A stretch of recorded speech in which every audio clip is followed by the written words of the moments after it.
Bienvenidos everyone, we are back, we are live with Rey de las Razas number 2, brought to you by Espira.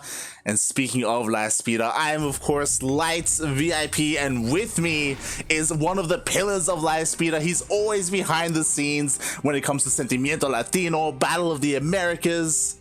It is of course La Tortuga, Duckling. Welcome back. Hello everyone. Hello. How are you everyone? Welcome. I'm expecting amazing the Espira event. Oh god. Yeah, I honestly don't know what to expect here. Like, this is god. We're gonna see a lot of memes, especially because it's a PvP. Mate. Yes. So for everyone in chat who's watching this and they like, wait, X is in a Zerg and Neo is in a Terran? Like, okay. First, let's introduce the players, right? Okay? Let's go, because spawning in the top left-hand corner of Death Aura ALE. Usually he's Terran, but right now he is Protoss. He is red, representing Rebirth Esports. It is Neo.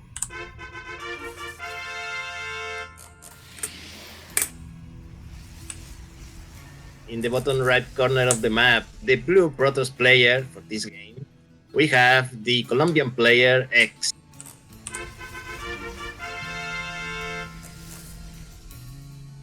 So yeah, for everyone wondering, why are we watching a PvP and not a TVC, right? Like usual. Okay, let's play the format. So Razas is an invitational tournament where the players have to win a best of 5, but they have to win one game with each race. Okay? So you have to win one game with Terran, one game with Zerg, and one game with Protoss. For the first game of each match, the players are choosing random. So it is whatever the destiny awaits for them. And in this case, we have the Protoss. Yep, exactly. we had Rey de las Razas number 1. It was back in January, right? January? Yeah, January. Originally, it was December. But that was when Blizzard decided, nah, we don't want more StarCraft. Yeah, we don't want the custom lobbies in the servers to work. God damn it, Blizzard. So we've had this once before, and of course the winner, El Rey, the champion, the king of that tournament, was of course eGGz. But that was January, you know, that was a time when eGGz was still actually playing StarCraft. I know, right? I know. Yeah, feels bad, man. Like, eGGz, he's such a good player, but the only thing he's competed in since then is Rebirth, right? Like, he hasn't been showing up. I know. I mean, what can I say? He's going in my eyes. He's going the Jim Rising route. You know, he's going more like streaming and playing other games and just hanging around. Going more easygoing in life. And to be fair, it could work. Like, Jim Rising, like, unironically, is like one of the best players in Latin America. Like, even though he has a lot of fun, like, he's still so good. Yes, Jim has talked before that since he's taking the game less seriously, he's having more fun and he's actually getting better. So who knows? Maybe it is work for X, and what better way to show it now that literally having to win with all 3 races. Exactly. And a lot of this, I feel like, is probably going to come down to preparation. Obviously, I think even though eGGz hasn't been playing too much StarCraft, we have to favor his Zerg. Like, we have to respect that 100%. But when it comes to the other races, like, I don't know if Neo and some of the other players have been, like, off-racing, like, practicing their off-race, getting ready for this tournament. Because if they have, like, they have a really good shot at, you know, at causing some upsets. I actually have some more info for our net match. Oh, okay. About that. But yeah, in the meantime, X is getting tested because now he's 4-gating. Oh. He's doing a 4-gate. There's I don't know if people notice, there's a proxy pylon with a gate over there. Yep, exactly. Like, Neo is one base all in, like, fuck it. And honestly, this is kind of scary for Neo because, like, he has to end the game soon, and so far he's doing a decent job, but we have shield batteries, we have overcharge, we have an immortal on the way. Yes, it has never been a better time to be a defensive Protoss. Yeah, exactly. The shield battery OP, right? Like, I know. oh god, and it's great that like the gateways are being going down and all, but now the immortal is out, and with this, like eGGz, yeah, he can just push the army back. Yes, and Neo has to do damage because he's incredibly behind. He's incredibly kind of economically speaking, so only one base. He hasn't made any more workers since he started this. So he either win this or like praise. Yeah, and I don't know how religious he is. I don't know if that's the way. Wait, yo, he's focusing down the immortal. Overcharge save him. Overcharge save him. Yeah, he was so close. But eGGz is being very aggressive right now. Like he's fighting without overcharge, but yo, it doesn't even matter. Oh my god. No, yeah, two immortals is a lot. Like when the second immortal came in. Look, Neo has been playing it I think, very well. He's not been overstanding when attacking, so he has not lost any units like very easily. But he's giving eGGz so much time to prepare. Yeah, exactly. And we can see like he is trying to focus fire, and he does get one immortal, but it took him so long just to get one, and he's just losing every single stalker. GG. So eGGz takes the first map as a Protoss. Wow, GG. And for those, again, wondering about the format, there are some rules to it. Because eGGz won as Protoss, that means from now on, he can only play as Terran and Zerg. That is correct.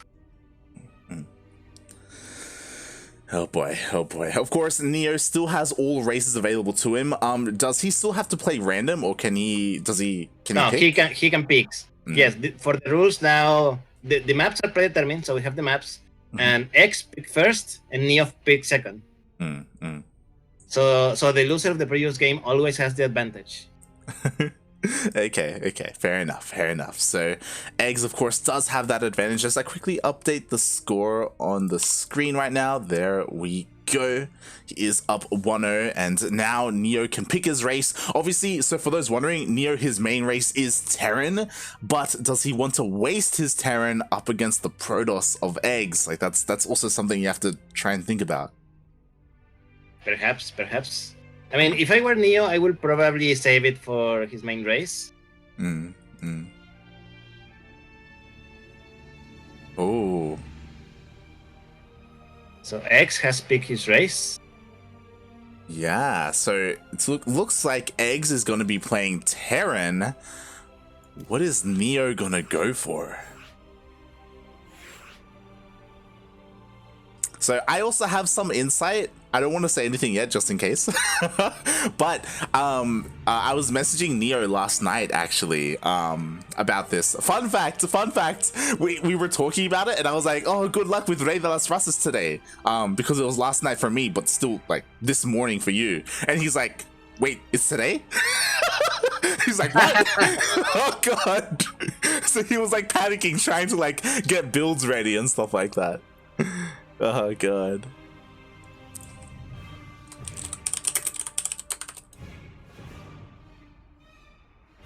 But we're just waiting for the players to sort out their races. It looks like we finally have their races confirmed. And once the players are ready, we can get into game 2.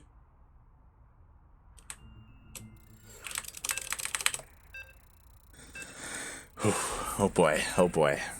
So mate, how do you think this is going to turn out?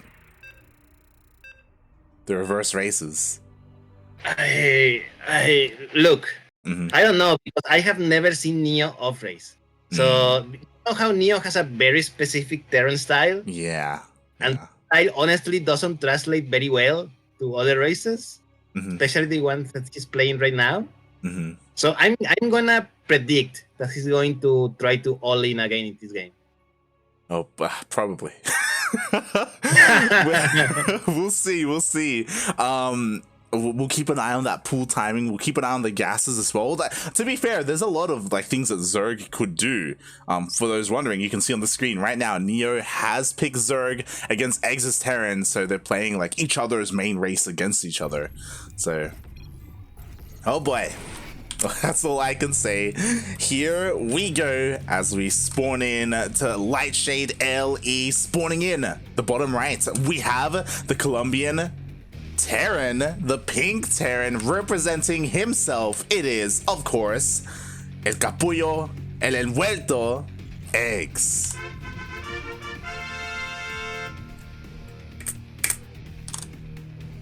And on the opposite side of the map, the red player, the player from Rebirth Esports, is Neo. So light. Neo just opened with a pull first. Yeah, very interesting pool first. It was a 14 pool, so it wasn't like incredibly committed like a 12 pool. But oh my god, he's actually taking an expansion. I mean, okay, maybe he's just being cautious, you know? Egg's not playing his main race, Neo not playing his main race, Proxy could easily end his run here, but...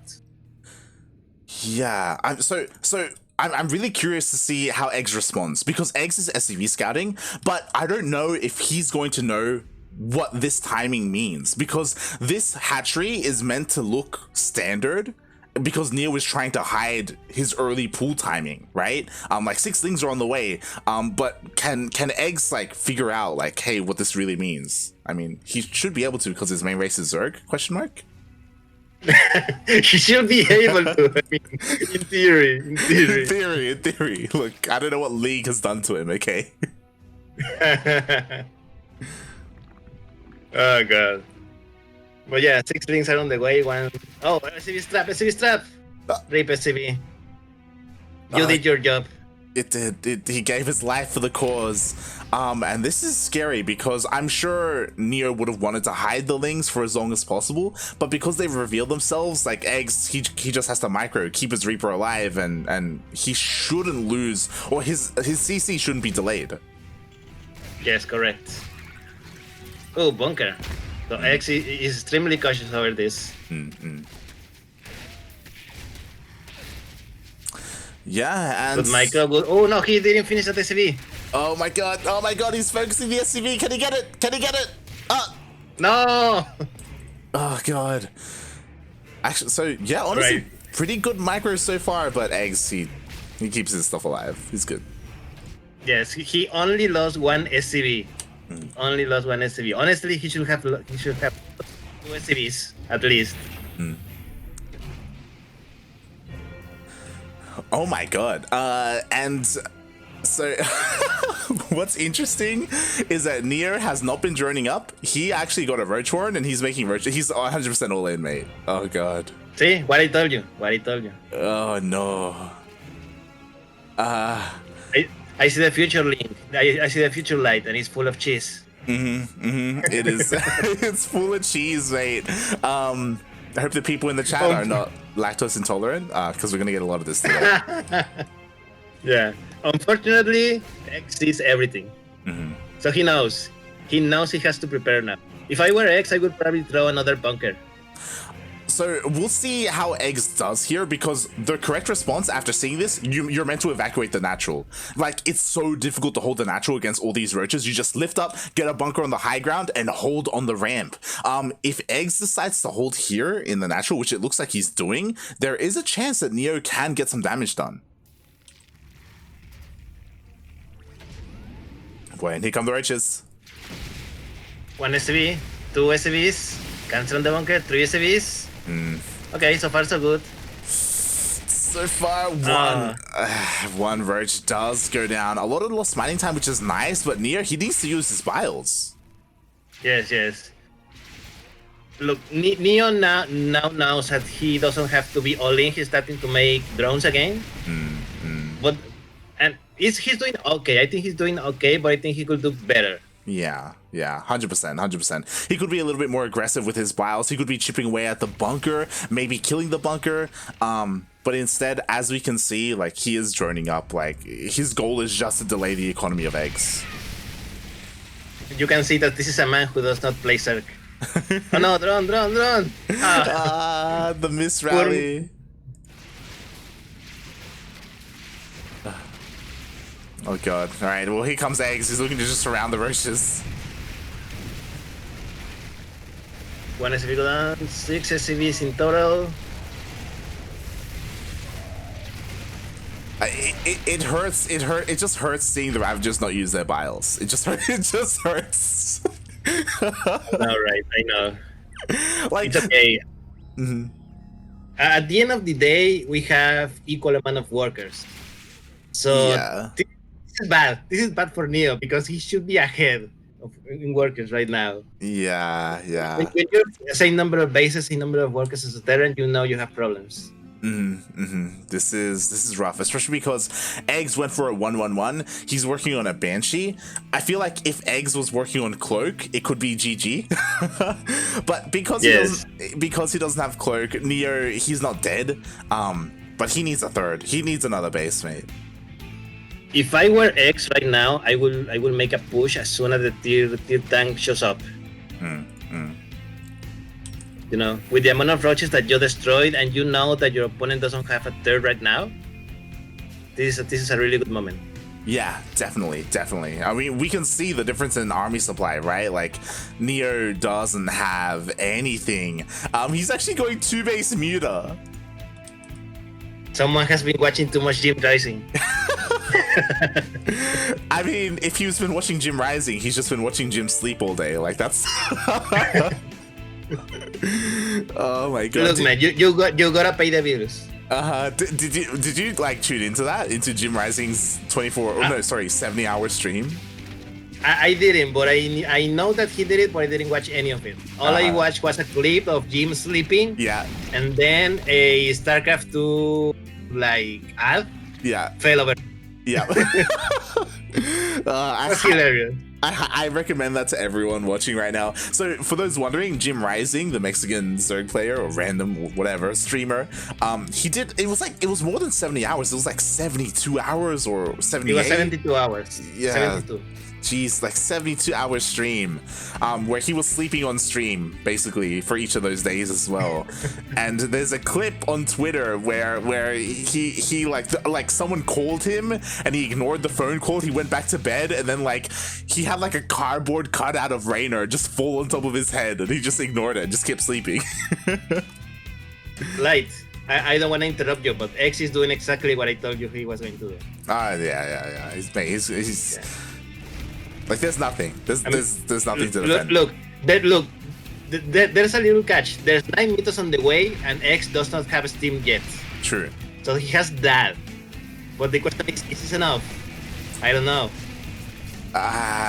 We'll see. The mutas are out. So far, none of the mutas have died quite yet, but yo, even Marines without Stim, they're pretty good, mate. Yeah. There's more than enough Marines, plus the 2 medivacs, plus the tanks, plus a Cyclone. That GG, mate. GG.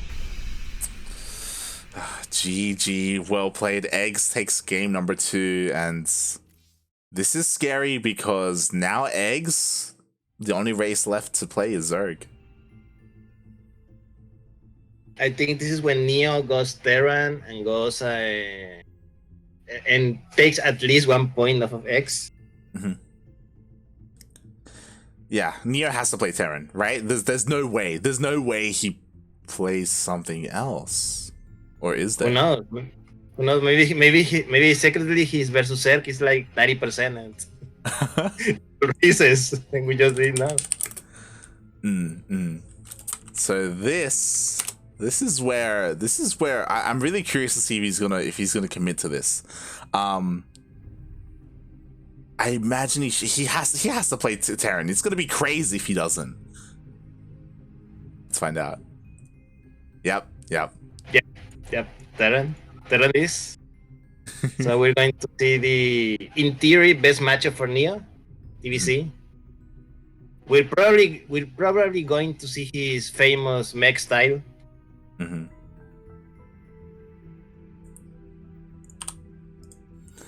Oh boy, probably. Yeah, Neo, when it comes to TVZ, obviously Terran is his main race, and he goes for mech. Mech is his go-to. Not even like fun, like Ferrari mech. Like it's just slow tank Viking, just heavy tank Viking. Oh boy.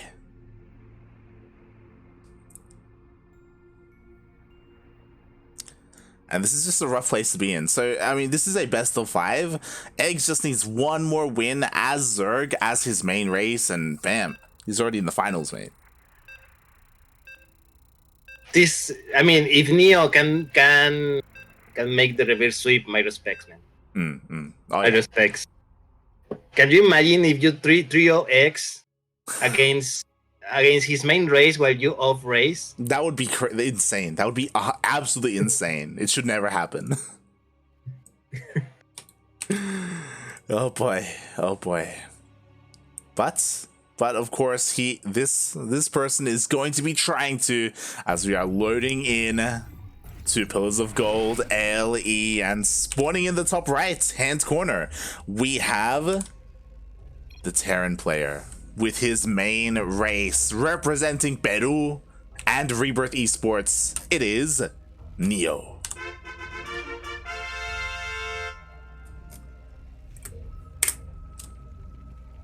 And on the bottom left side of the map, the now Zerg player, his main race from Colombia, currently 2-0, is eGGz.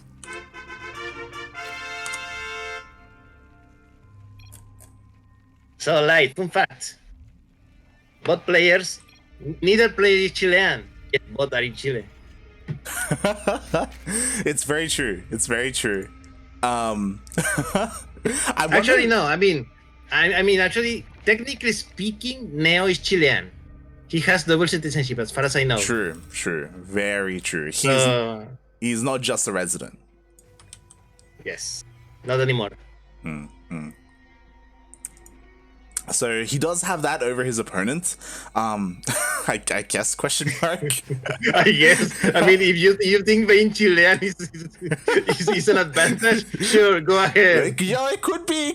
You know, maybe he's got some of that like Dastan blood in him, and maybe he could make something happen. Question mark. Yeah, Funara Dastan. Funara Dastan in the chat. Oh god, but we'll see. Okay, so Neo is SCV scouting, and what I'm really curious about is that Neo was messaging me the other day and he was asking for White Hydra replays. White Hydra replay. I mean, okay, I can kind of see why, because White Hydra has some very good timings. I have seen him win games against players a lot better than him, with a good attack. I'm never gonna forget him beating Pucker Mike. For not a Pucker Mike, man. But yeah, White Hydra, he has a lot of all-ins. He's Masters 1, but as you said, he has been able to take games off of GM players. I'm just a little bit concerned though, because again, White Hydra, he goes for a lot of timing attacks, he goes for a lot of proxies. Right now, I don't really see that from Neo, except interestingly, no, yeah, he didn't even skip his Reaper. He's just playing this out pretty normal.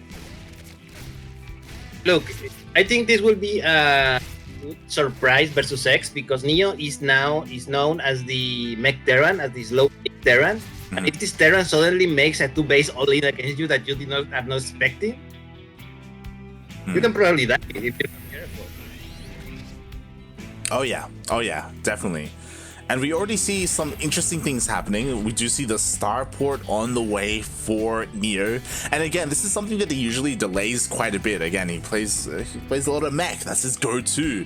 So maybe he has something else in store. I would be pleasantly surprised if, like, I don't know, maybe we see an armory being thrown down and he goes for, like, I don't know, some kind of Hellbat push. I'm gonna go on a limb and say battle cruisers. Oh my god.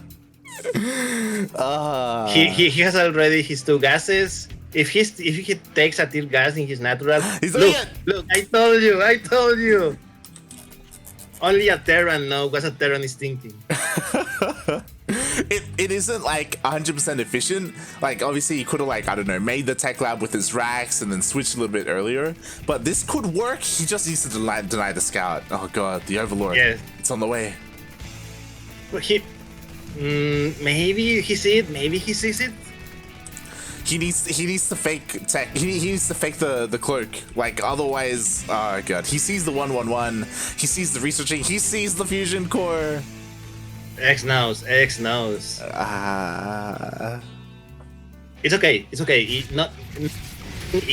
going bad for him. If he makes battle cruisers, make some damage, and manage to keep them alive, he can be fine. He can be fine. The key to making battle cruisers versus Zerg is to not lose them. See, because those are a big investment, and losing them is you don't want that. You don't want that. Yeah, exactly. The problem is that, like, sure, like, you cannot lose them, but at the same time, you wanna find some damage, right? You wanna kill something. It's gonna be so difficult to do so. Eggs, he's not neglecting his queens whatsoever. He's making plenty of them. He's got his spores in each of his mineral lines. We'll see if maybe Neo can make something happen. I will not be surprised if X draws Espira right now. Oh yeah. Start making those. Yeah. Oh. Yeah. 3 runs. Okay. 3 runs. That's what you get when you get holes in your base. Yeah, honestly, it's pretty good. Like, pretty good damage. The Lings, they weren't in position. The Queens weren't in position. They were in the center waiting for, like, a BC or something. So, nicely done so far. Oh, God. Don't get surrounded. Oh, okay. Okay, they're fine. They're fine. They made it home safe. Yeah. Look, even though things started bad for Neo, he's going okay. He has not received any damage. X has scouted him, so he knows exactly what Neo is doing. So he's now preparing his Roach Warren and his Spire against battle cruisers and against the mech army that he knows now this is coming. Yeah. So we'll see. Again, Roaches and Corruptors are honestly pretty good. Oh, the Lings are trying to get us around on the Hellions. Okay, he loses only 1, I think. Yeah, it could have been a lot worse. Okay. Could have been a little worse. And honestly, these Hellions are trading pretty well at the same time the BC does run into all the Queens. So, God, a lot of damage already been taken. But all the Link Bane got cleaned up. Losing the Zerg and Bane, not a big deal. What is a big deal is this battle cruiser now wreaking havoc. Come on, Neo, micro.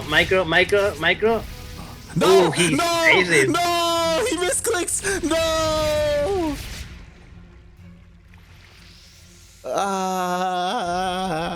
So let's see, Wikipedia, 30X. Okay.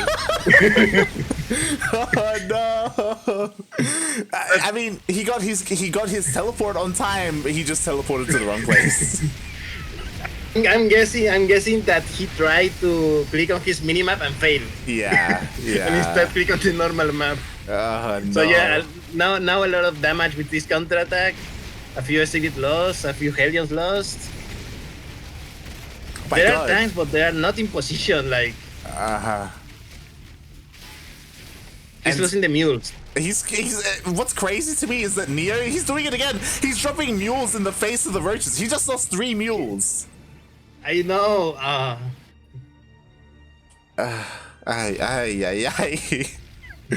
Oh god, it feels bad, man. We got the Roaches coming across the map. The Corruptors are out as well. To be fair, there's a lot of tanks. The problem is that he lost all his Hellions, and you need a buffer for the tanks, right? You need something to stop the Roaches from getting on top of them. Yeah, even so, he has Corruptors. And I don't know if people know, but Corruptors can attack buildings. Yeah. Look, there they go. There we go, on the command center. And there's nothing that shows up. Like, 1 Marine. What is 1 Marine going to do? Oh no, the Marine died! The Marine died to the Muta! Why there's 1 random mural is here? Oh god, no. This is hilarious. There are cyclones on the way, but it's gonna take a long time. God. Neo, he's slowly losing everything to the Muta. The Muta, singular. Yeah, at least he's doing a good damage in this counterattack. Like 8 drones killed now. He knows about the 4 base. So Neo is trying. Neo is not out of this game like 100%, but he definitely has made a lot of mistakes that have cost him a lot. Oh yeah. A lot of just these small mistakes. Like, yeah. But mistakes. I mean, Yeah. It's not ideal. It's not ideal. But to be fair, when you play mech like this, like maybe you can afford a couple. Like you can try and slow the game down and try and grind it to a halt so that you can get back into it. Like he's got a lot of CCs. Like he's got 3 bases. He's got 2 CCs being built. Sorry, 2 orbitals being built as well. If he's just able to survive, then he can eventually max out like with eggs. yeah, there is one good note that I wanna give Neo, that he has not lost any tank so far. And if he starts amassing them along with the rest of his mess army, he can do a big push, and it doesn't matter how much X played good in the early game. You cannot stop it if he managed to position his tank correctly. And so far, I'm seeing pretty good because X doesn't have Vipers still. Yeah, eggs, like he does have his hive, but he just hasn't started Viper tech whatsoever, or infestors as I mean, just as you say, there's 2 Vipers on the way. So. Yeah, finally. But again, like he has to wait for the Vipers. He needs to gather some energy. Until then, Neo is relatively safe. I say relatively. Neo needs some like sensor towers. He needs to be able to he has a lot of tanks. He needs to be able to reposition them in time. Otherwise, he's not going to be able to protect his bases.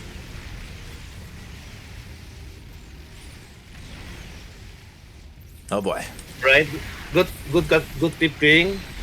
Yeah. Yeah. Neo is trading pretty good with his what's it called? The Cyclone. That's it. Yeah. Yes, the little train that shoots. Exactly. Like honestly, I'm very surprised because often Neo doesn't play like this. Often Neo goes like Thor tank in TVZ, so it's really refreshing to see him embrace the Cyclone like this. And so far he is trading pretty well. The problem is that, like, again, he doesn't really have much of an answer to the rest of this army. He's trading well against roaches, but hydras, like, they're another story, and the Vipers, they've got their energy. Yes, at the end of the day, this is going to go how well Neo can play against those Vipers. And there we go. 4 Cyclones dead, like in an instant. Yep, exactly. This is a bad start for Neo in this fight. And you know what? There are only 2 tanks here that was sieged up. Immediately they get taken out. Like, the rest of the army needs to reposition, and Neo's just not moving it.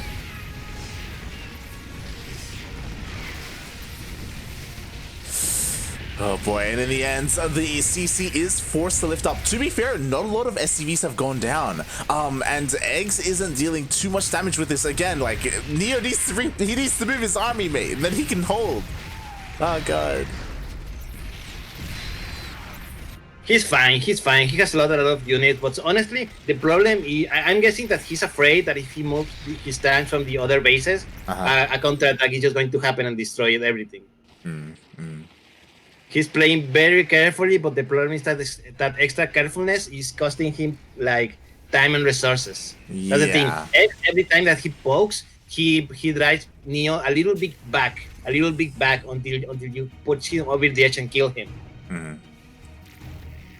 Oh boy, and we've reached the stage where Eggs, he hasn't been neglecting his tech too much, which is honestly amazing. Like, Broodlords are coming out, you know, and this is terrifying. A scan goes down, Neo misses the main army. He needs to realize that this is happening so he can switch into Vikings. He is already working on Thors, but Thors, they're good, they're not ideal against Broodlords. It all depends of how much X protects the Broodlords. So look, this is what I told you, like, you see a little hole in one of the defenses of Neo, and X is going to take it. Now he has to reposition his low army over there. Yeah. I mean, thankfully... You don't want to move too much, because if you move too much of your army, you're just going to put another hole in another one of your bases, and everything goes down so fast after that. Yeah, and I think Neo's kind of all in from here. Like, there's a big counterattack. Neo has to commit with his army. He's pushing out with his Thors, all of his tanks, everything is here. And to be fair, there's not a lot on the ground. He can push through the Hydras and then get on top of the Broodlords. He's trying. Oh god. It's not enough. It's not enough. I think there's too much, and the clouds are tanks weren't shit. There was actually nothing that could buffer for the tanks and the doors. That was the problem. Yeah. So the tanks were the buffer, and you don't wanna be the tanks with the buffer, and never. Yeah, exactly. Oh god, and just like that, the Broodlords are starting to push on forward. At the same time, the Roaches are counterattacking, clearing up all the mineral lines. GG. X takes the match with a 3-0 clean sweep victory. Wow. GG, well played. eGGz, of course, he was the favorite coming into this, and I was hoping that maybe Nier had things prepared. To be fair, he kind of did, right? Like he had some nice all-ins, but in the end, it wasn't enough. He did good. I mean, he tried. He tried. But now, Light, speaking of trying, you know who's going to try now? He used to be on Try Again. It's it's Erik.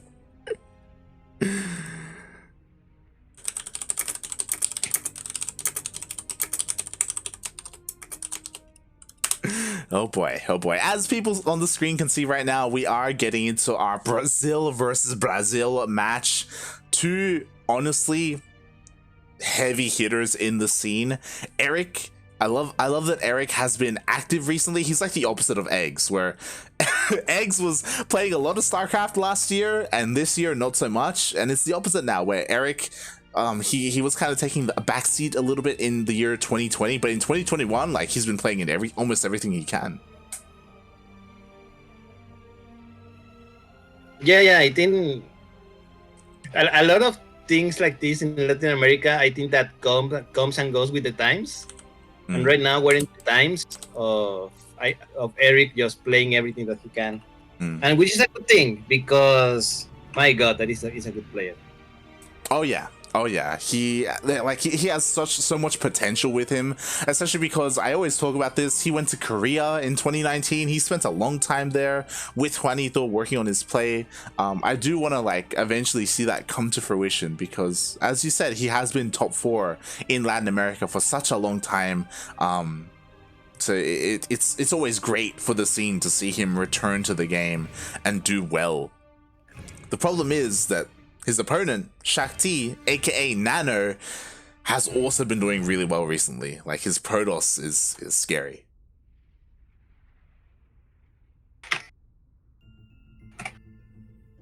Boy. I was actually talking to Dastan about it. I've been casting with him recently, and we've both been really impressed with Nano, like, and how back in the day, I say back in the day, a couple of months ago, Nano was kind of a meme. Like, he had his like nanomech style, like he had his own way of playing, his own unique way of playing. But more recently, like, he has been a degenerate and like embracing the Stratos. Sure. Who knows? Maybe the mech nano will return again today. I hope so. By the way, speaking of racing, when I invited Erik to this tournament, I told him, like I told every player, like, practice your Terran and your Zerg, and he's like, oh, I'm ready, your Protoss and your Terran, and he's like, oh, I'm already doing this, and I'm like, why? And he's like, he and Shakti made a bet if Erik could reach 5.9k with Terran in like 10 days or something like that. Oh. So even before I invited him to this tournament, he was already playing other races. Wait. Do we know the outcome of the bet? Did he make it to 5.9k? I mean, we can check. I mean, let's see. Right now, Erik is 4.1 with Terra. Okay. So far, he has not. Because I was about to say, 5.9 is that's lot. pretty high. That's pretty high. That's very high. Like, on if you're talking about NA, like 5.9, that's like higher than a lot of the semi-pros. Like, that's oh boy, it's pretty insane. All right, give me a minute. I have to do admin things.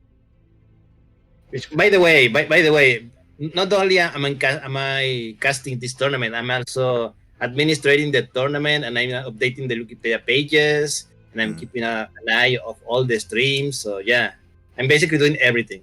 Yeah, much love to Darking. Like, again, we don't really get to praise Darking or show off Darking too much just because, for the most part, he works behind the scenes as an admin, running tournaments. So yeah, give him plenty of love. Without Darking, like, honestly, Espira wouldn't be able to run as many events as they do. All the Latin American and North American weeklies, like Battle of the Americas and Sentimiento Latino, they wouldn't be happening either.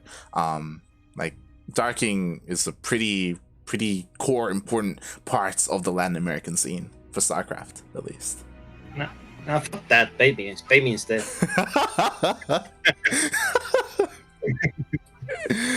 So if you want to support Darking, then maybe you should check out Livespeeder's Patreon so that they can earn enough to pay him. Maybe, I don't know.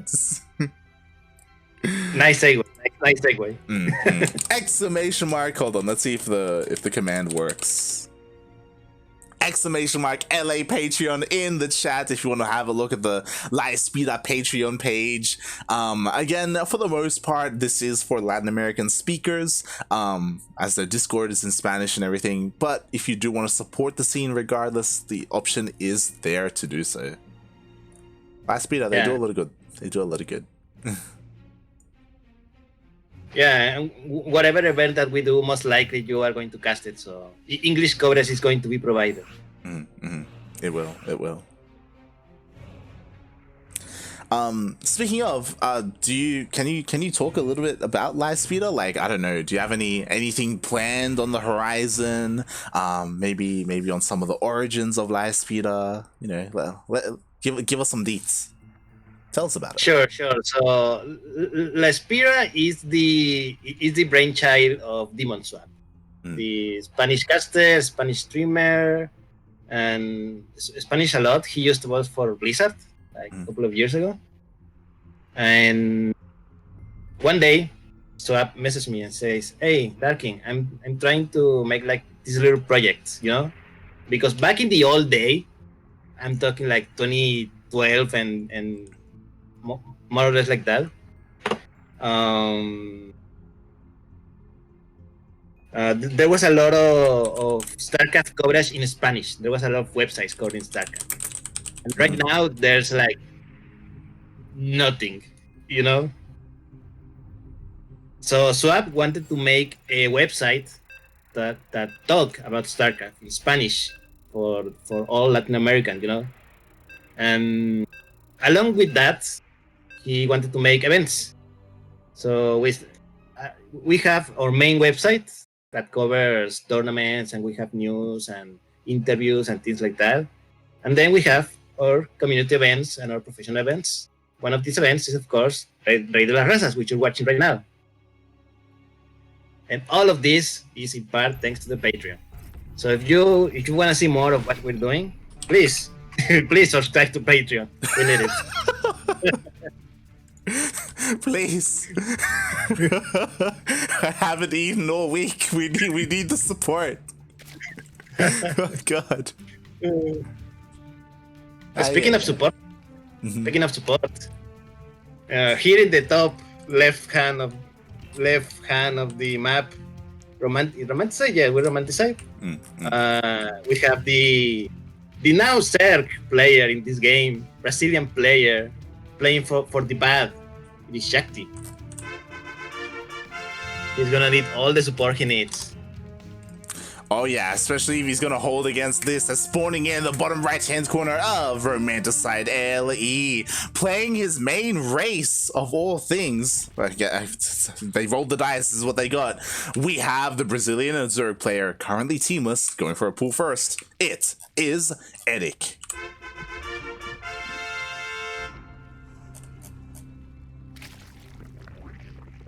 So, like, let's say you're playing a game versus Erik, his main race, and you're playing your own race. How dead are you? Oh, dead. Super dead, mate. Super dead. Now the question is how dead is Shakti? The question is, does he know he's dead?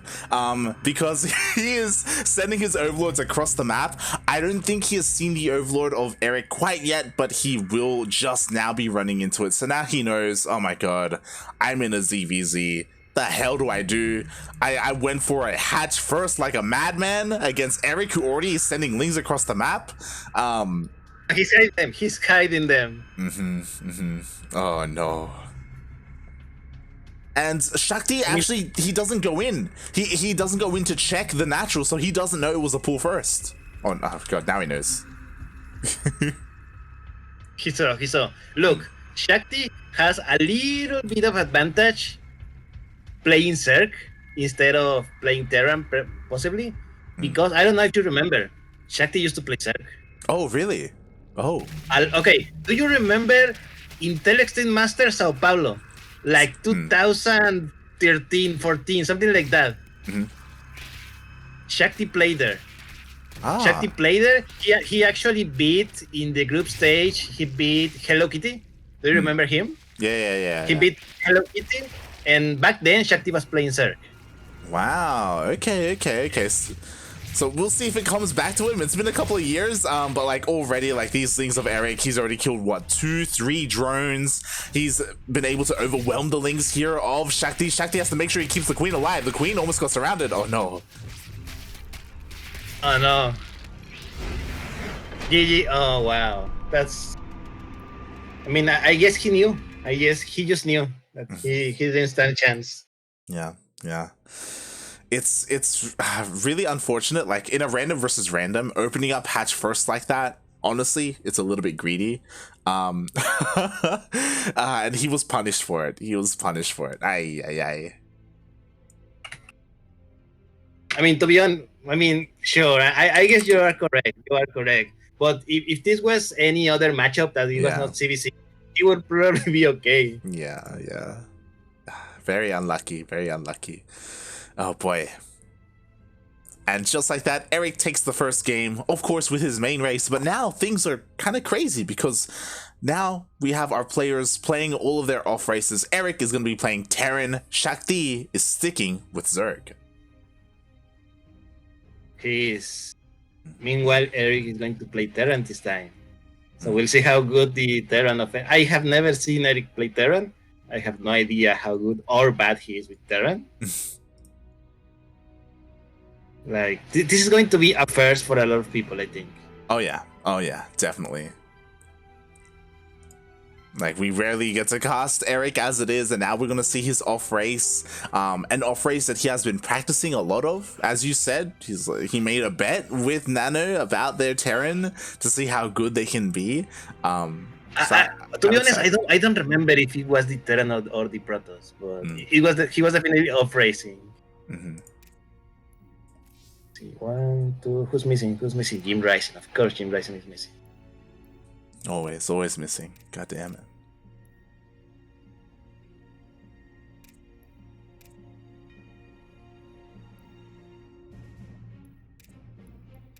Okay, let's see. 1, 2, 3, 4, 5. Okay, where everything's set.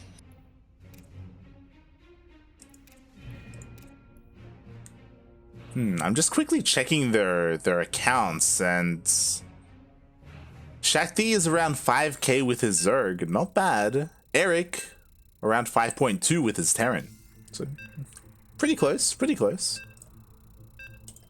Yeah, this is going to be your average Latin American Masters. basically. But yeah, I expect whatever the outcome of this game is, I expect it at least to be entertaining. Oh yeah. Oh boy. All right, so who's gonna cheese? We'll see. So, starting in the bottom left side of this map, we have the now Terran player, Erik.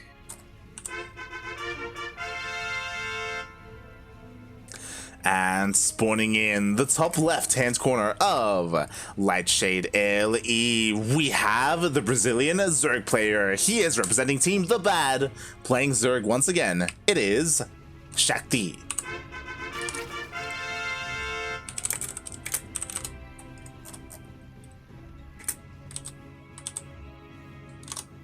No cheese, no cheese so far. Like Mm. all the buildings are inside their bases as it's supposed to be.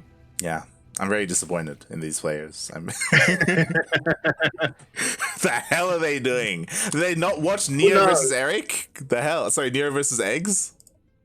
I mean, who knows? You know how the Brazilians play like a different game that a lot of other people in the region. Mm-hmm. Plus these two, I'm pretty sure that these two practice with each other a lot, so they probably know. Maybe not their builds because they're not playing their main races, but their way of thinking. Yeah, You know, they probably know that. Okay, he's probably not going to cheese me. I'm probably not going to cheese him. We're just going to play a nice, long, nice macro game. Mm-hmm. Yeah, like that's the thing. Like these guys, they're very familiar with each other. For all we know, they actually play their off races against each other just for fun. But yeah, it's possible. It's oh my god, and Shakti is playing this extremely greedy, taking a pretty quick third base. Maybe he knows the turn of Erik is not that good. I mean, he's gonna get away with it. Like doing this blindly against Erik. Erik skipped his Reaper. Erik is not gonna scout this at all. True. So, is he really going to get away with it?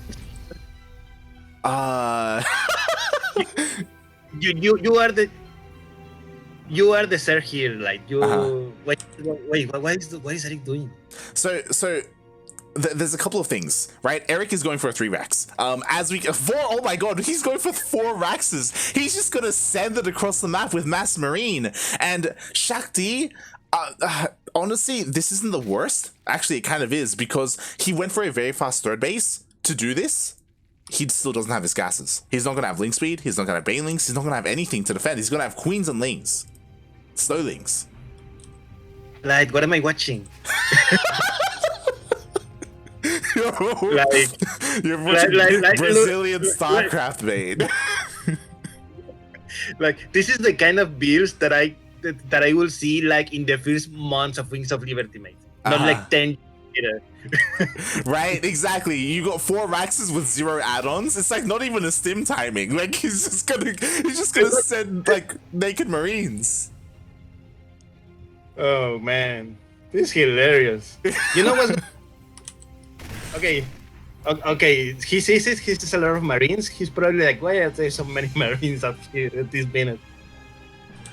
Yeah, this is terrifying. Okay, he sees the Marines, they're coming across the map. He needs to like throw down spines. He needs to start panicking, because if he doesn't, he's dead. He may still be dead anyway. Like he's only just now getting his gases. No link speed. Roach Warren is on the way. Roaches are not going to be ready for this.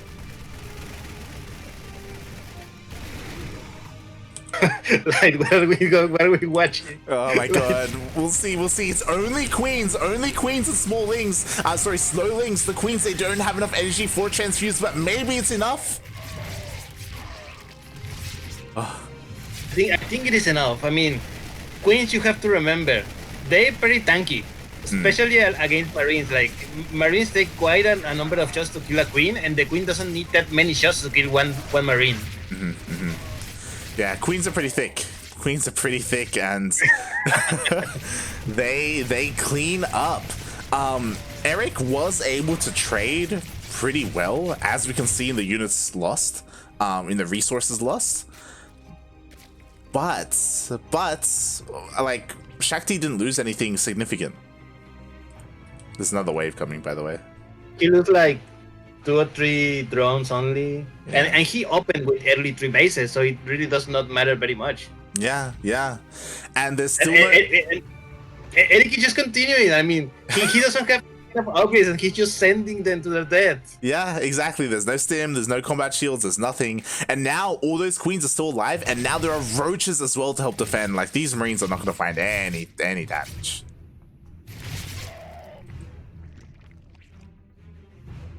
And that's it.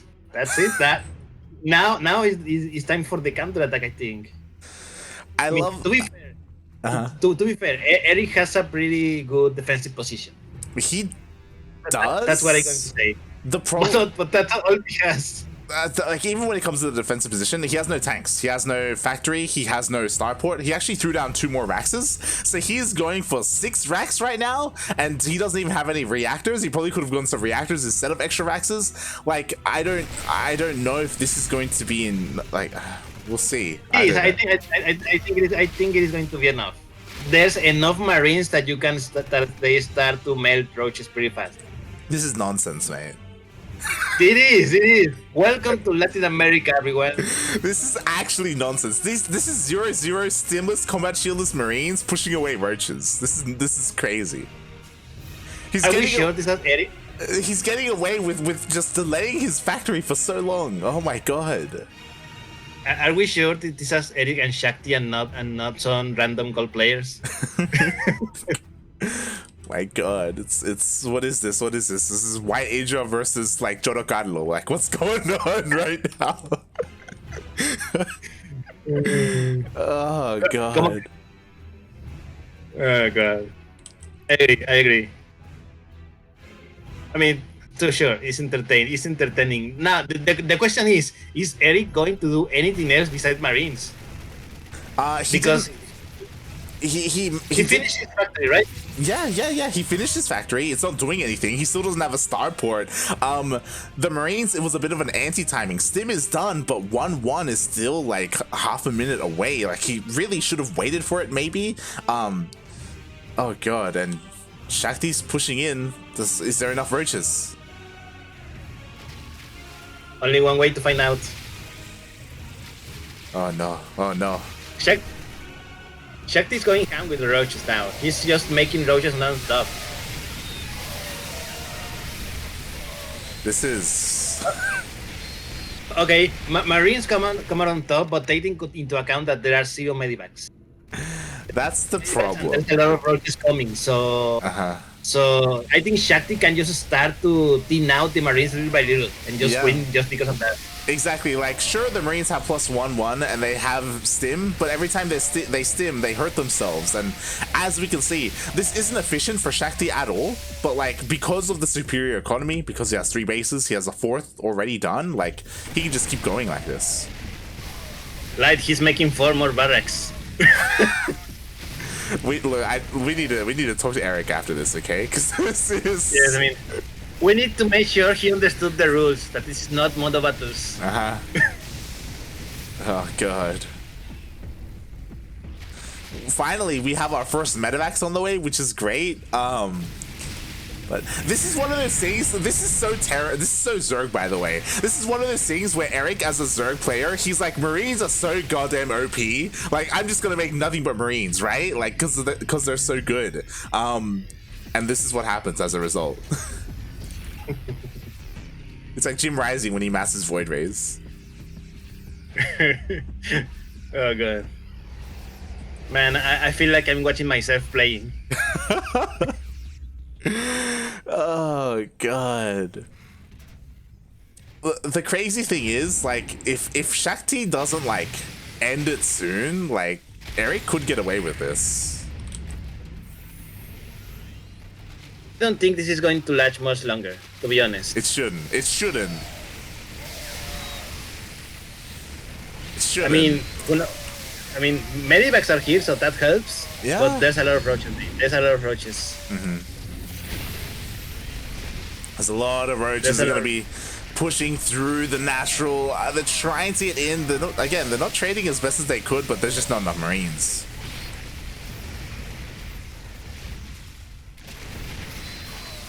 Incredible, mate. This is incredible.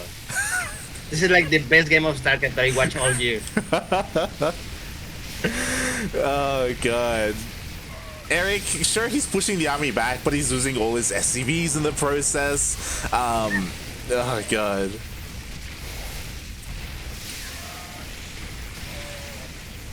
I mean, I'm just gonna stay here in silence and watch the carnage. Because what else there is to do? Right. This is just. I mean, Shakti. He's expanding. You know what? He's like. We've been ragging on Erik a bit, but like Shakti himself, like, what the hell was he doing? He was just making nothing but roaches. Like. No, I mean, the thing with this game is that Shakti opened with 3 with 3 early bases, Uh-huh. and Erik like responded with a little slap. Like if he punched strongly enough, he could have done damage, Oh but yeah. he didn't. Yeah. That's the thing. Yeah. It almost looked like he did his push, and then after like a minute or two, he's like, huh, right, stim is a thing. Like he kind of forgot about that. It's like, oh right, you have to add like add-ons to your production buildings. Oh right, and then he added his tech lab and he started his upgrades. But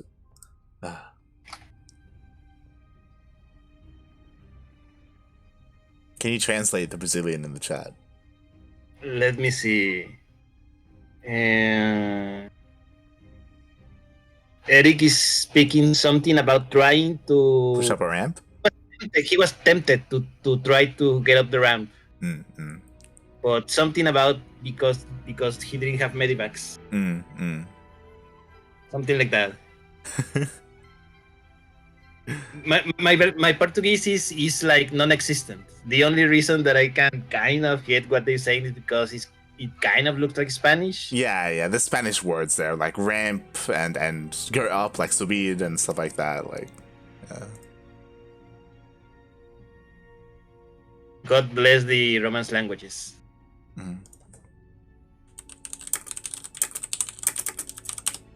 So Oxide is our tip map, and we have the races set. We're going to have a TVP.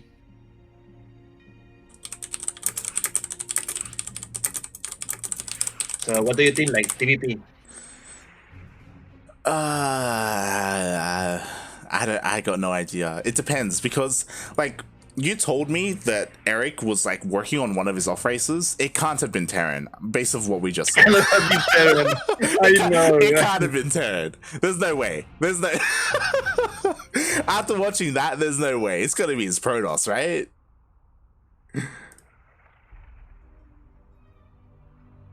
Right? I mean, I hope so. I really hope so. Can you imagine if we see Protoss and Erik just made zealots all game long without any? That's basically what it would be. The equivalent of Erik making nothing but zealots, but not getting warp gate. just getting a bunch of gateways and just manually getting zealots out. He just missed Blood War so much. Did Erik compete in Brood War? Did he? Or do you know? I don't think so. Not that I know. I think he was too young for Brood War. But I don't know. Don't know. Probably not. Okay. If I have to guess, I'm gonna say no. The only Brazilian players in Brood War that I know of are kind of like older right now. All right. Here we go. And spawning in the bottom left of Oxide, LE. Usually he's Protoss. Right now he is Terran. Representing Team the Bad, it is Shakti.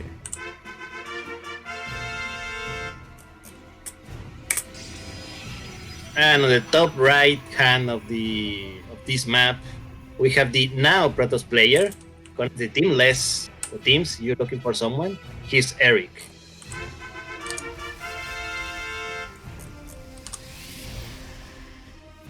Oh boy. It's one of those things where I don't know if you have insight to this or not, but like Erik is deserving. Is one of those players. It doesn't make sense that he's not on a team. I know he was on Black Knight Esports for a while. We all know what happened to them. Feels bad. Like, I think the same thing that happened to like Chivo and that happened to many other teams. Like COVID happened. That happened. Yeah. Well, it was okay. Like one day, pandemic will end and all those teams are going to return. One day, it's possible. Like especially with like with Chivo, you know, we are all well aware because of how transparent they were that it was like due to COVID, due to their income not being as high. But like if it comes back and if they're still passionate about StarCraft, there's no reason for them not to return. Maybe. Fingers crossed that there is still a scene left when they return. It's true. This is all true, mate. And that's why we're here, bringing you the peak Latin American StarCraft, where Erik plays Protoss and Shakti plays Terran. Only unless. Exactly. Hashtag LA. Hashtag no. What is it? Command LA Patreon. Exclamation mark LA Patreon. Exclamation mark. SOS. That's it. By the way, Erik opened with a really fast expansion. Yeah. So okay. It was Nexus before Cybercore, I think. And honestly, this is dangerous. Like Erik is doing a really good job of being annoying, but Shakti went for a very interesting opening. He went for a Rax into Reactor into 2 Reapers, and because the Warp Gate, and because of that right now there's no units whatsoever for Erik, like these Reapers could deal a lot of damage. Probably. There's only one Stalker and it's only just starting. So yeah, I think with a little bit of micro, like Shakti could easily take at least 2 or 3 workers. Yeah. Most likely 5 to 6 once. Like give these Reapers to like Vortex, and Vortex will be able to get like 2 or 3 workers. Like anyone could do it. And here we go. 3, 4. Okay, 4, and the Reaper survive. Sure, I'll take it. I don't know if he saw the toilet council. Like I don't think he did. Yeah, I don't believe he did either. Oh no, he saw it. He saw it. He saw it. Oh, excellent. So he knows perfectly what is coming now. He's not a Stalker, so Blink is on the way. I'm assuming that he knows. Yeah. I mean, there's always the risk that maybe a Dark Shrine would be on the way. But if he knows his opponent, then yeah, he should realize that he's fine. So yeah, at the end of the day, these 2 openings are pretty even. A little bit of harass, a little bit of annoyance, but nothing game ending, nothing that is going to swing the balance a lot. Yeah. So now we're just starting this like little mid macro phase in the middle of the game before players take their bases. Yeah, honestly, speaking of tier bases. I'm surprised by how greedy Erik is being and taking his 3rd as early as he's taking it. Just like his natural, right? He's very focused on his economy, where I feel like there's an opportunity for him to be aggressive, you know, because of his blink timing, because of his Stalker count. Reaper's trying to get in, doesn't do anything. Erik was ready for them now this time. And Blink is done. So I think it is time for Erik to move out. Yeah, that's what I mean. Like, if this was a regular TVP, like with GMs, then these Stalkers would be across the map, timed, lined up with the Observer as well, like waiting to like dive into the main base or something. But Shakti is doing a really good job at keeping the Stalkers busy. Yes. Unfortunately, they have not died, but they confirmed that Blink is ready. Yeah, and we'll see how the defensive setup is looking. We do have a bunker on the low ground. We have a tank in between the bases, which is nicely set up. Another tank in the main. So Shakti is 100% ready for a blink, whether it's in the main base or in the natural. Yeah. Now let's see what Erik is trying to do. He's probably going to starting to poke a little bit here. That tank is pretty far away. That is not going to shoot anything this far away from the base. Yeah. And the Deepers are going to go down. It's a shame because one of them had the cooldown supply on it as well. So, honestly, pretty good damage so far by Erik. Yes. Pretty supply block. 5 supply depots are being built as we speak. Oh no! And if Erik saw this, he could go into the natural because the tanks, they're blocking the ramp. The Marines actually can't get through that. Oh no. By the way, Light, 5 gateways are on the way. Oh god. All right. Erik, he doesn't commit, not yet, but as you said, there's a lot of gateways, there's no robotic space, even more gates going down. What? I mean, he's ready. He has the truck. Now he's going to roll over Shakti. And so the problem is I don't think he has the economy to sustain that many gateways. But you know what? He's just doing it because why not? Just to make sure, just in case. And he's trading so well against this. Charge is done. Honestly, Mass Zealot with this amount of gateways, like he can just go ham. This is going to be I expect a 1-2 punch. I'm dead. Shakti is moving out of the map, so if he does not do damage with this, and he's not going to, he saw the Zealots and he's like, nah mate, I'm out. Yeah, nah. I don't want any of that. Oh god. Which honestly was the right call. If he pushed into this, I don't know if it would have gone well for him, especially if he was caught unsieged. Defensively, maybe it's a little bit better, but his third base is so late compared to Erik. Yes.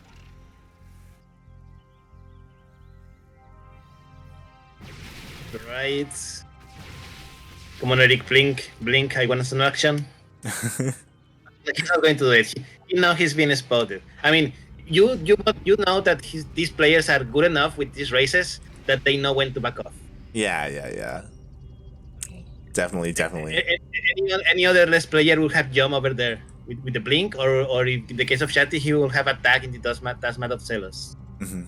This is one of those things where I would agree with you, except obviously we did see Erik just mass nothing but Marines in game 1, and I don't so I don't know if I'm that confident anymore with Erik. Maybe he's just like us, who thinks that the race he's not played is the OP one and tries to prove himself horribly. It's possible, and he could do so like with the mass chargelet. Like, oh god, there's a lot of danger with his army. At the same time, Erik is going to the main base, and there isn't that much here. There is not, and there's a base track position. A lot of Zealots are in the main base now. Now Shakti has to split very well. Otherwise, Erik is going to destroy one or both bases. Yeah, exactly. And so far, he has split decently. He still has a big army here to protect his third base. The tank, though, immediately goes down. Yeah. Oh, good force fields. Oh god, the medevacs are being focused down as well, but all the charge lots. No, never mind. There's plenty of charge lots. There's more coming. Yeah. See, those extra gateways were the ones that gave the victory to Erik on this game. Exactly. He had plenty of weapons, mate. That was a pretty good game. I'm not gonna lie. That was an entertaining game of, I will say, mind games. Is the kind of game that I see here. Yeah, Erik played that out pretty well. I do think that a lot of that came down to the lack of scouting from Shakti. I don't think he ever got to see how early the third nexus of Erik was, so he didn't know how aggressive he needed to be, or if he needed to like catch back up in terms of economy. So Erik played that out incredibly well. And now Erik, the only race he has left is Terran. Will he make anything more than Marines? I hope so. Okay, so now Erik is going to be Terran, and Shakti is going to be Protoss. Interesting choice. Okay. Yeah, I imagine for Shakti, a lot of this has to do with the map. Obviously, everyone favors Shakti's Protoss here. So it's all going to come down, it should all come down to the TVT in the Ace match. Oh, man. And that's going to be a clown fiesta right there. Yes, exactly. Can you imagine ending this on a TVT where what plays nothing more than Marines and nothing else? Oh, God.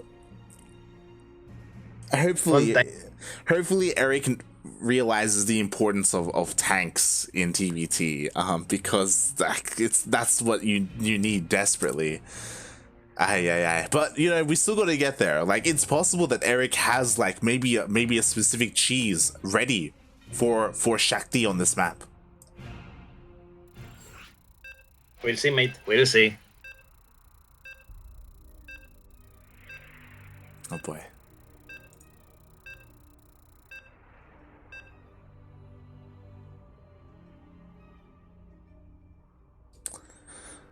All right, we're loading in to Jagannatha LE. Erik, he's up 2-1 in this best of 5, so he needs to win one more map, except he's up against Shakti with his main race, so it's not likely, but anything is possible.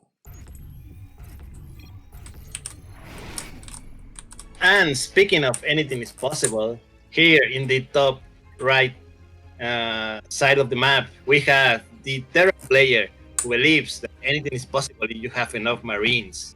It is Erik.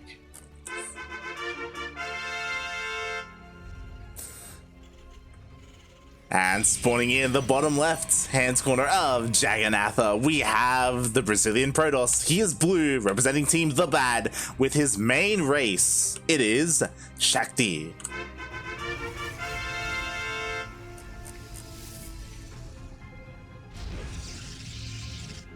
So light. Okay. We know this game started good because Erik started with a refinery. So there's going to be something other than just Marines. Yeah. Hopefully. I mean, because he has a refinery, I imagine he should make a Reaper ? Maybe. Well, fingers crossed. I'm a little bit concerned because the Rax is at home. It's not being proxied. So this madman wants to get into an actual game against Shakti. Do you consider this a Protoss favorite map? Kind of. I mean, it's a very long map. Of course, there are speed zones which do help ground-based pushes, but I've also seen a lot of Skytoss on this map, and it can be disgusting. It can be absolutely disgusting. Mate. No Reaper. Oh my... What? Tech Lab first? What? Marauder? Is he going straight into a Marauder? Maybe, or maybe he just wanna go really fast team. Do you think he realized his mistake? No, there it is. It is, sure. Oh, look, it's okay. Marauder is an unorthodox, but is a very good defensive unit to start in a TVP, because with it and the slow of the grenade, you can easily stop the Zealot or the Adept or the Stalker. So I think Erik is doing this just to be very, very, very defensive. The downside, of course, is that you will have no NTR in case there's a star point coming, and since you won't have the Marines, you won't have the flexibility when it's time to go to the mid game. Definitely. Oh my God! Like, I was about to say, I understand the defensive thought process. This is an all-in, 100%. We see the Ghost Academy on the way. Like Marauders, as you were saying, they do really well against most gateway units, like against Stalker specifically. So because of that, like in an all-in like this, they can be key. Which is why we saw Concussive Shell being researched. Concussive Shell is already done, and Ghosts are already in production. I mean, this is a really weird build. Like you make Concussive Shell for 2 Marauders only, and then you start building Ghosts. I think he's a little bit premature right now with the Marauders. Like he reveals his hand, he shows that he has Concussive Shell because the Adepts are being slowed. Marauders are amazing at killing shield batteries, but like he has to be careful. Like he doesn't have a medevac. He has to keep his Marauders safe. He's doing a good job so far. He's just being annoying right now, and he's draining little by little the energy of that shield generator. And the value of the Ghost, of course, especially in this matchup, is the EMP, just completely cutting the health. Oh my God! But he snipes. What? Okay. I didn't know that it one shot. That one shot Adepts. Okay. Wait. This is It's interesting. What a big brain. We'll see. Look, and the shield battery, the first shield battery doesn't have any energy anymore. So if we were in Heart the Swarm instead of Wings of Legacy of the Void, I will say that would be a good idea. But the shield battery may do miracles, mate. Yeah, well, even early Legacy of the Void, because shield battery is a relative, or especially with overcharge, is a relatively new thing, but relative, quote unquote. Yeah, relative. But we see Shakti does defend. If Shakti only had one shield battery instead of two, then he would have been in trouble. But he did make sure that he was safe, and we see that Erik is committing to this. He's getting the ghost upgrades. Yeah. Meanwhile, Shakti is starting Colossus production. So the question is, like, what does a ghost beat a Colossi? No.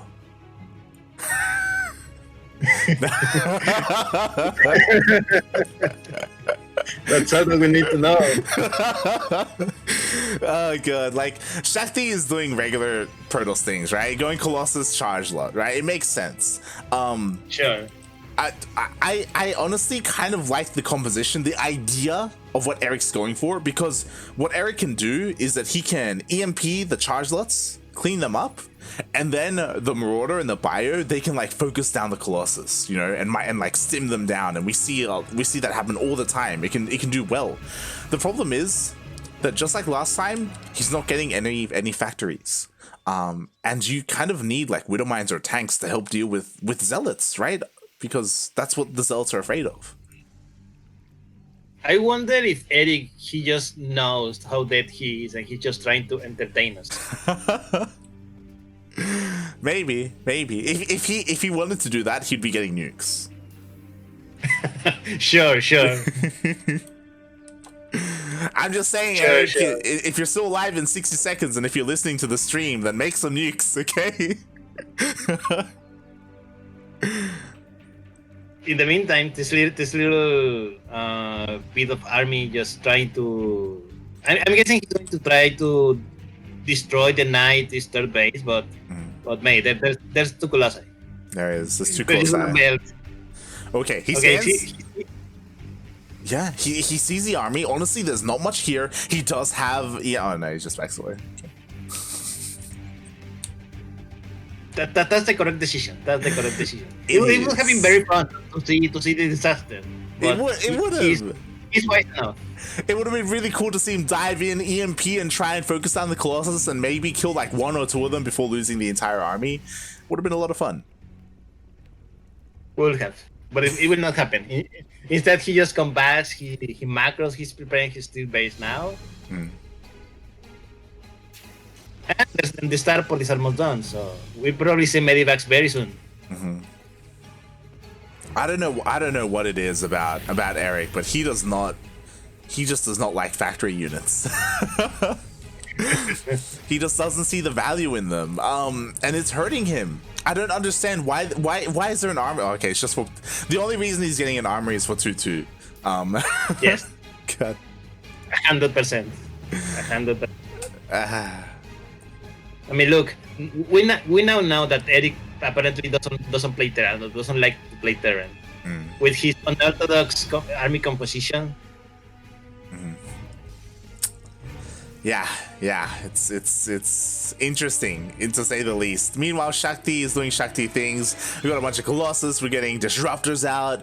It would be nice if he had some High Templar for Storm, but I completely respect the decision not to go High Templar because there's already Ghosts, right? You don't want to risk them getting EMP'd. Yeah, instead he's going more Robo even. He's building now Disruptors. Adding 2 more robots. Is he going to go mech? The Protoss mech? I love it if he does. Unfortunately, if you remember, like back when he did nanomech before he was Shakti, like he would rely on very minimal gateway units. He has a lot of gateways here, so again, more rounded out. But I appreciate the extra robos. Sure. Maybe he probably just wants Disruptors to come out as soon as possible. So yeah, Erik is now moving out with a drop and a little bit of army. Yeah, look at him go. He's multi-pronging. It's- Oh no, he sees it. the pylon does reveal him. Also, the main army was revealed as well. So we'll see. We'll see if Shakti can split up his forces. No, he's coming back, mate. He's coming back. Yeah. Erik respecting Shakti because of the pylon, right? He's like, okay, Shakti knows I'm here, so I'm gonna back off. I'm not gonna commit. And things so far are pretty passive, which is kind of surprising. It does give an opportunity for Erik to, like, you know, work on his army. Problem is, Shakti's gonna max out soon. Sure.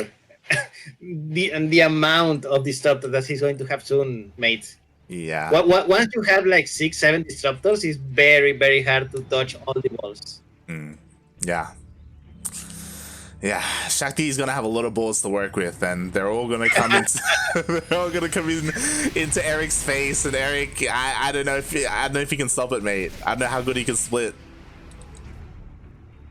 We'll see. Oh, this is a good counterattack. He destroyed one robot. He's going to destroy the second. No, he was going to destroy the second, but he okay. I think he got one disruptor and one robot. Oh. Unfortunately, he almost escaped, but the medevac did get picked off. Yeah. And now Shakti's moving out.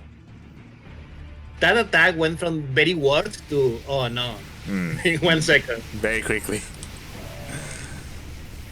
Yes. The reinforcements are getting killed, and Erik is in full base trade mode, but recall gets used.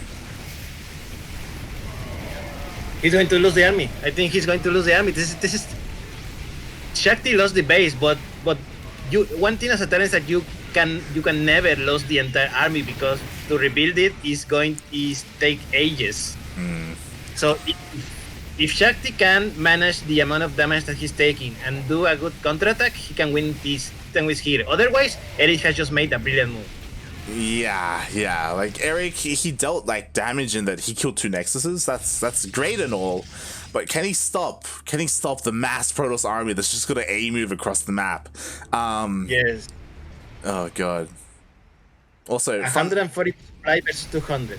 Light, what are your bets? It's not gonna work out, mate. All right, he's going on in. He has his ghost. He's getting ready EMP. Okay, EMP the Zero. But the Colossus, mate. The Colossus. Yeah. All the SCVs are gone.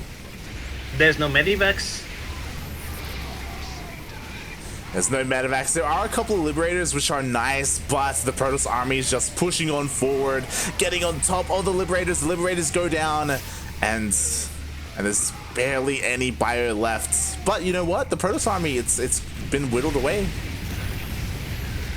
It did, but you know, you have not lost one base. You lost 24 SCVs in total. And the Colossus is still standing. Okay, one Colossus goes down, but another one remains, and a bunch of Zealots. So yeah, I think this is pretty much game. Yeah, I will not be surprised if Erik GG in the next 30 seconds. Oh god, pretty much. Like Erik, he's trying to hold on here. He does have a bunker. He is like slowly gathering a couple of units. The thing that's keeping him alive is Shakti doesn't have a warp prism, so he can't really warp in across the map. Otherwise, Erik would be having a very hard time with the Protoss reinforcements. True. Actually, Shakti came back. Like he will not attack. I'm a little bit surprised about that. Yeah. I mean, he was kind of running out of steam, and again, if he had a way to like reliably reinforce, then he would have kept pushing 100%. But again, like a lot of his production went down earlier. If you recall, the Robos got picked off earlier as well, so he just kind of backs off, giving Erik another chance. And you know, the supplies aren't too different. Erik needs to make something happen. He needs to, like, I don't know, doom drop into the main or do something crazy, right? Yeah. He actually has a medivac with some units on the left side of the map, and I think he's just waiting for the distraction of his main army, so that way he can drop freely. But man, this is hard. This is hard for Erik. Yeah. This is hard for Erik. Oh no. Look, all the army is now converging over his, and he has to run. And he's going to lose a lot, including the Ghost. Not the Ghost, take the Ghost. So the ghosts go down. At the same time, there's a drop on the left-hand side of the map. It does not find any damage whatsoever. There were zealots to protect the newest base. He goes into the main. What can he really achieve here? It's a pylon.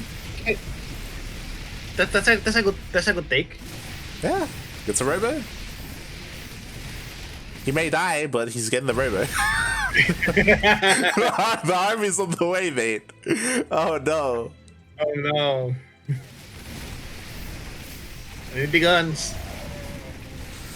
Yep, here come the zealots. Nice EMPs. That was a really nice EMPs, but now here comes the bulk of the robo army. Oh, the disruptors, they're being moved commanded forward into all the marauders. The marauders, they're steaming forward. He has nothing left except robo units. He has nothing. These colossus are alone. And at the same time, that drop. Erik, yes, he's still doing damage. He has destroyed all the pylons. He cannot warp any units. Mate, can he do it? Can he actually win this game? He can. There are only 3 gateways that are powered. There are still some units to defend for Shakti, but like Shakti was overconfident. Like he allowed this drop to deal an insane amount of damage. This is too much. This is crazy. When I grow up, I want to play like Erik. Like a madman. Like someone who doesn't know what they're doing. Oh my god. Look, he's not losing. He's still alive. No, he's winning, doing a lot of damage. He's winning. He's doing a lot of damage. He's hitting all over the place, mate. He gets the Nexus. This is incredible. Like. Oh my god. The problem is that even if Shakti counterattacks, like, there's a planetary here, there's SCVs to repair, there's a decent amount of marauders. Like, the Erik with the power of Terran, he lifted up his main base, he's throwing down his mules. Like, Shakti can't win here. Like, he can't push. Yeah, you're right, he cannot. Look, another Nexus is going to be cancelled. No, mate. This is... If Erik wins this, he's never gonna let Shakti forget it.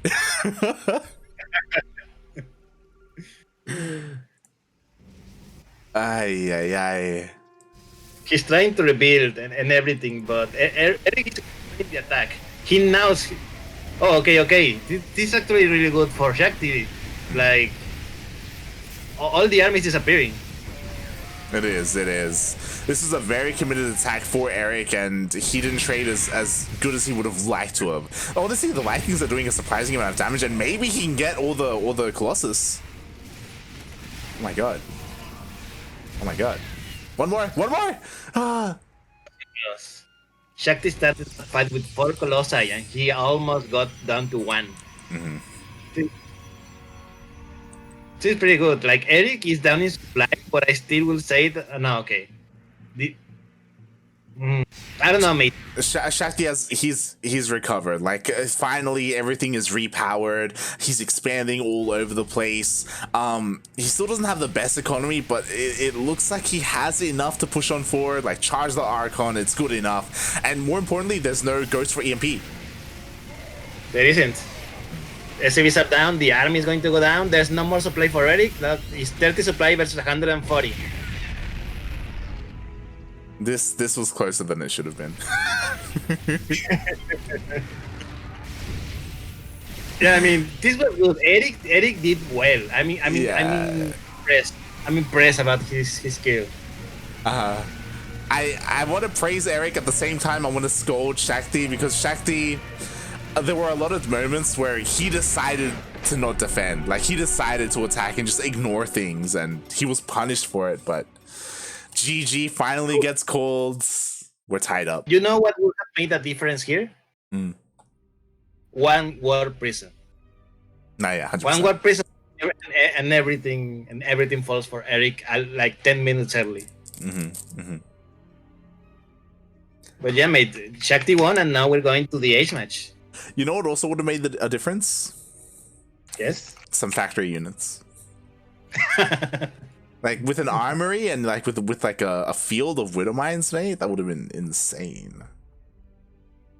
Especially because Shakti was like, he does tunnel vision when it comes to like making Colossus and making like disruptors, so he isn't very reliable with having detection. It's possible. Could have been taken advantage of. But wow, what a game. What a game. So, like, last map is going to be Pillars of Gold. In a TVT, where neither player Terran is his main race. What are your thoughts? What the hell did you get me into, that King? What is... What have you done? What have you done, Dad King? This is not... This shouldn't be happening. Oh, God. We'll see if Erik can make tanks. That's what this is going to rely on. If he can make tanks, maybe he can win. Maybe. Okay, let's see. Everyone. Okay. Oh boy. Here we go. Here we go. This is it. We're in the ace match, people. Erik versus Shakti. Brazil versus Brazil. Terran versus Terran. Neither player has been able to win with their Terran, but now one of them has to win. It's the only way this ends. Doesn't matter how bad at Terran they are. One of them is going to win this match.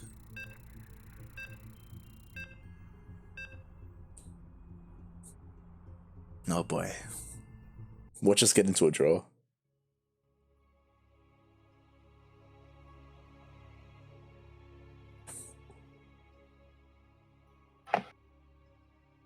Alright, here we go. This is it. Game number 5. And spawning in the bottom left hand corner of Pillars of Gold LE, we have the Brazilian Terran. He is now blue, representing himself, almost winning against the main race of his opponent. It's crazy. I don't know how he almost did it, but here he is. It is Erik.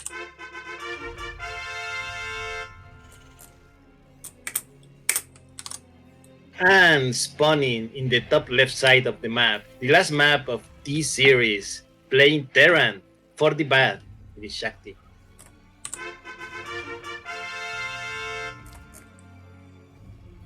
Mate,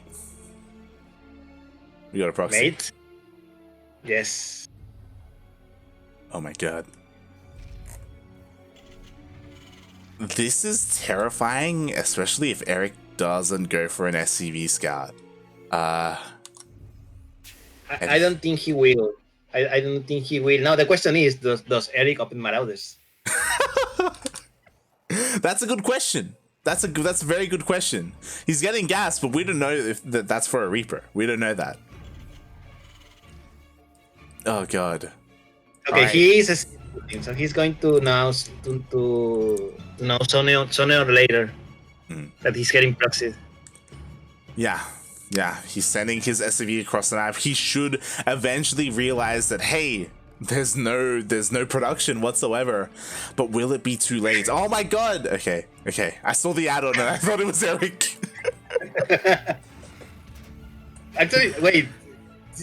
Oh, okay. So he's going to be Proxy Marauder. Yeah. Interesting. And Proxy Marauder can be scary because it can push through buildings like depots and bunkers incredibly well. Like they just power through them.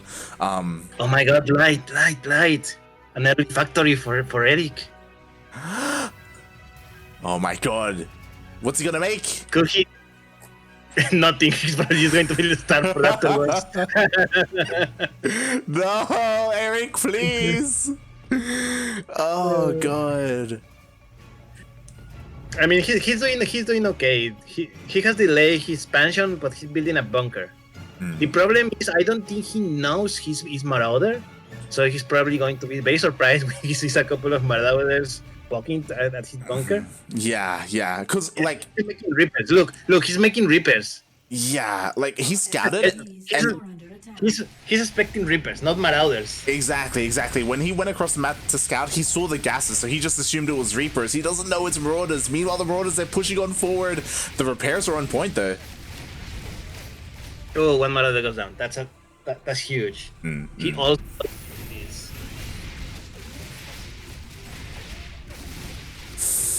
Oh god, yeah, Shakti's he's taking a lot of damage to his Marauders. He needs to be a little bit more safer with them. He needs to take care of them, babysit them.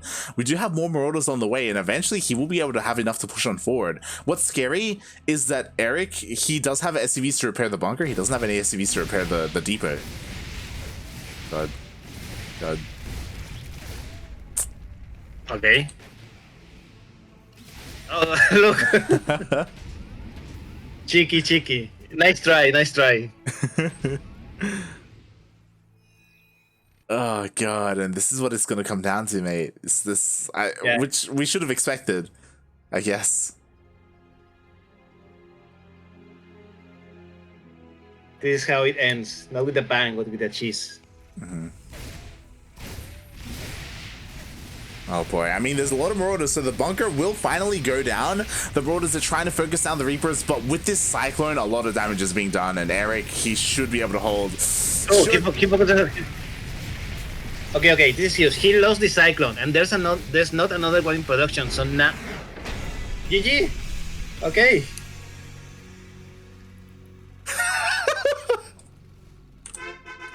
GG, well played. Erik does take the game, takes the series.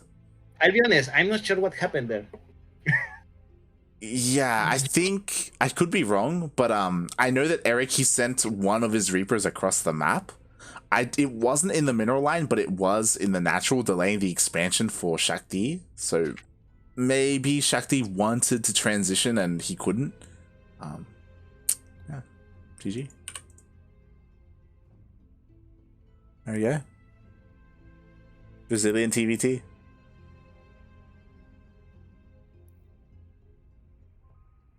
Oh boy.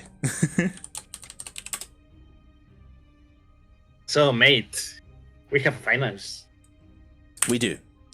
We do have a finals. Erik did take down his countryman in the end, 3-2. It came down to the TVT. It wasn't the TVT we were expecting, but I mean, you know, it was a TVT that we deserve. It was. Oh god, and now we have our ace match. Sorry, not ace match. Sorry, we have our finals. It will be eGGz versus Erik, as you can see on the screen right now. The best player from Colombia versus one of the best players from Brazil. And we'll see. I'm sure eGGz was watching the series. I'm sure he has a decent idea of how Erik is playing right now. I think I want to favor eGGz here, not gonna lie. Just because eGGz makes tanks.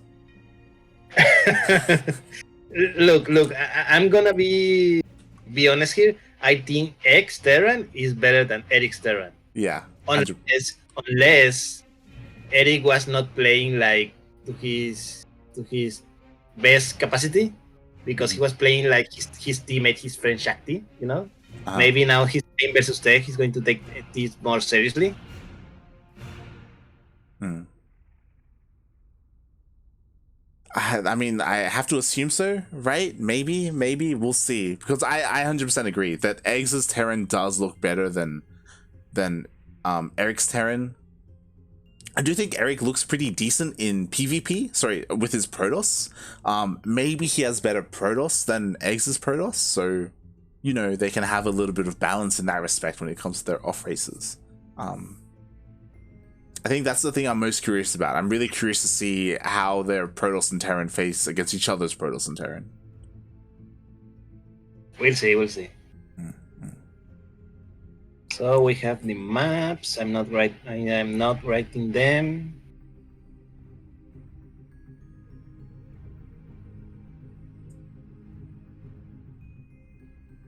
So, Light, how has been your week? The same as always, mate. It's full of StarCraft.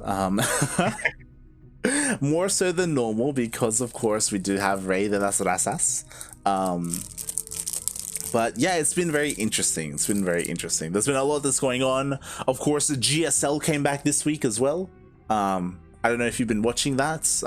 Special played last night in GSL. Was it last night? Yeah. I unfortunately only watched the first day. And that game 3 between Percival and... Was it Percival? No. It was the first match. Who was it? TY and Prince? Was that it? Yes. The match the game that Prince won. Yeah. Mate, what a match. It was like watching Rey de las Razas. Yeah. Like, GSL has been a lot of fun. It's been a lot of fun. It is a bit unfortunate. I didn't get to catch any of day one because ESL Asia was going on at the same time. Oh no. Yeah, they clashed. So yeah, hopefully something gets done about that. I know ESL are well aware of the scheduling conflict and they want to do something about it. Obviously Africa don't care at all about the ESL Cups. Like Africa, like, look, we're doing it this day. Do what you want. This is happening. To be honest, most of the Koreans doesn't care about the ESL Cups either. Kind of. There's like a lot of Protosses that play, like Zest, Stats, Trap, Beyond. Like there are very specific players, Admani, Ragnarok. But there are also some players that don't play in it, right? Like Innovation, Maru, Rogue. So it's like 50-50. Regardless, I'm sure ESL they will be rescheduling their ESL Open Cups. They just haven't really come to like a good like compromise yet. So we'll see what happens with that.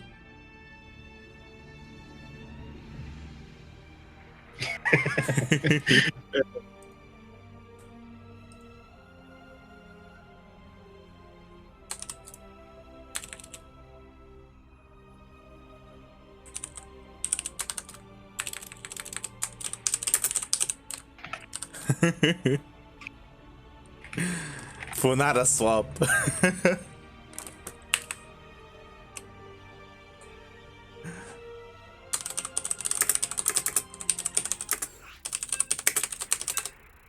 And the countdown has begun. That it has. This is it. We are ready for the finals. And this is my favorite part. The first match, where they're both random. We don't know what the hell's gonna go on.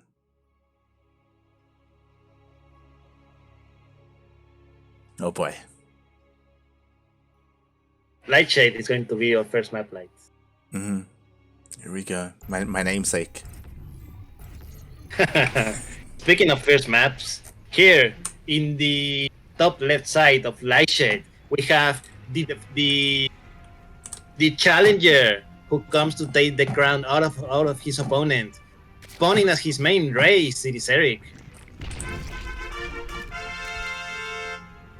And spawning in the bottom right-hand corner of Lightshade LE, we have the Colombian Zerg player. Sorry, Terran player. He's usually Zerg, but now he is Terran representing himself. It is eGGz.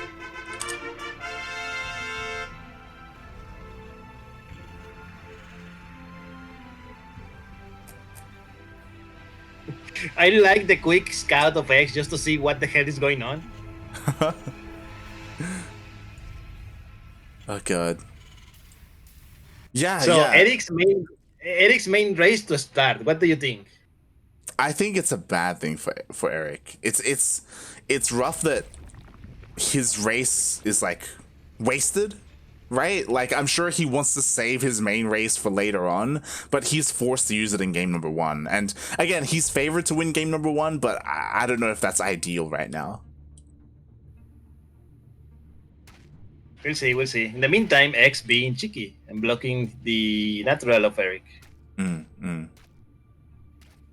Very Look, he's cheap. trying. He's trying. Does that supply actually block the hatchery? Yeah, it does. The visual image of the depot doesn't look like it, but like the overall hex does cover it. So Erik does eventually get his expansion. What's important is that Erik did open up with a pool first, so he does already have Lings out on the map. But there we go. eGGz is actually one basing this. Oh my god. He knew that it was a pull first because of the quick scout, so he's just trying to be safe. I'm guessing that after the factory, he's going to throw his command center. Otherwise, he's insane. Like, one base against Zerg? Come on, mate. Yeah, it's very unlikely to work, but we'll see, because so far, like, there is no natural. He hasn't even started it in his main base to be floated down later on. And Erik sees this. He knows.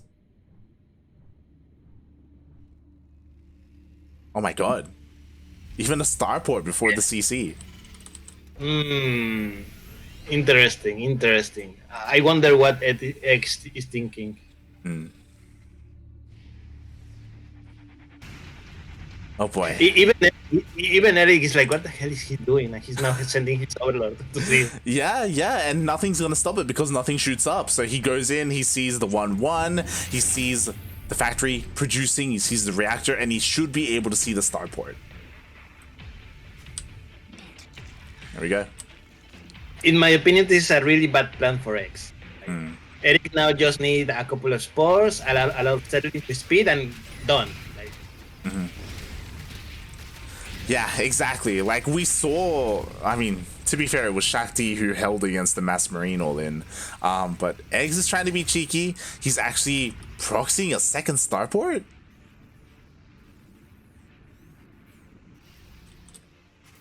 don't ask me. I played Terran, but not this kind of Terran. What? There we go. Did you see that silhouettes?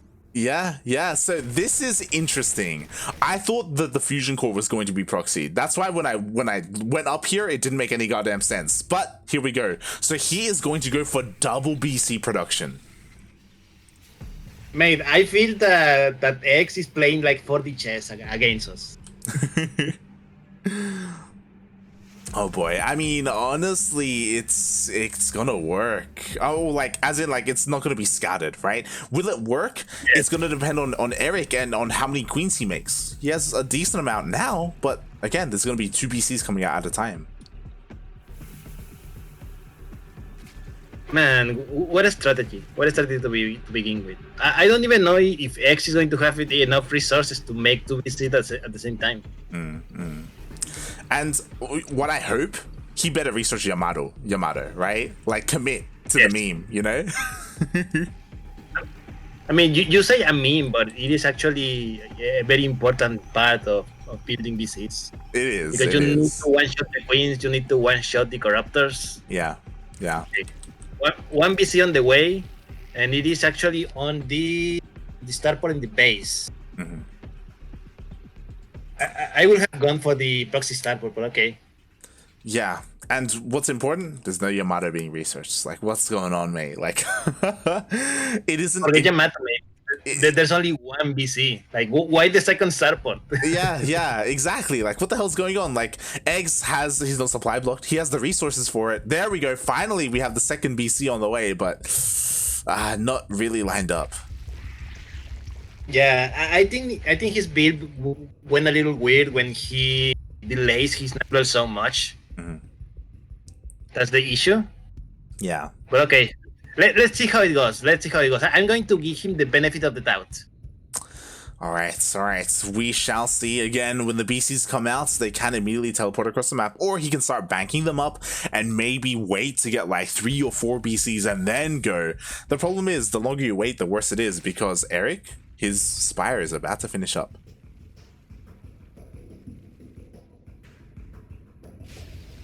It's done, and mutants. Okay, I was expecting corruptors, but okay, mutants work as well. Oh, to be fair, he doesn't know about the commitment to BCs. Like, he saw the starport with the tech lab, but that's all he saw, so he's not 100% certain. Okay, to be fair, eGGz does not have very much anti-air, like only a couple of marines at most. Yeah. and half of his VCs are on the other side of the map. So this Midas could do some damage. Definitely, especially because these Marines, they don't have stim, they don't have any upgrades whatsoever. All the gas has been spent on BCs. What's important is that we do have Yamato on the way, but it was started very late. It's still a long ways away before it completes. eGGz, he's probably gonna have to do something before Yamato finishes, and immediately the Mutas dive in. Goodbye reactor. Oh, okay. One of the VCs are actually counter-attacking. And this is the first time that Erik sees them.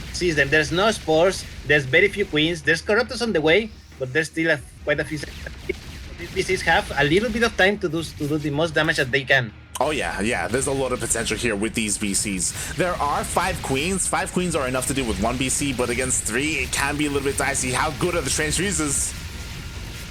They're very good. The Mitas are coming back. The Corruptors are spawning right now. And I think this is going to be a disaster for X. And the BCs are trapped because they teleport in. They cannot teleport out. Second BC goes down. The BC is going to go down. Mate, Yamato is not even finished. That anti-timing. Yamato's about to finish after all 3 BCs died. Yes. Meanwhile, all this happened, 12 SCVs for X went down. There was a little bit of settling ground by in the natural of X. So this is going to horrible for X. Yeah. He lost a lot of workers here. The Corruptors are diving in. There's nothing to stop them. The missile turrets are not done quite yet, and they can't even go down to the Mutas. Oh boy.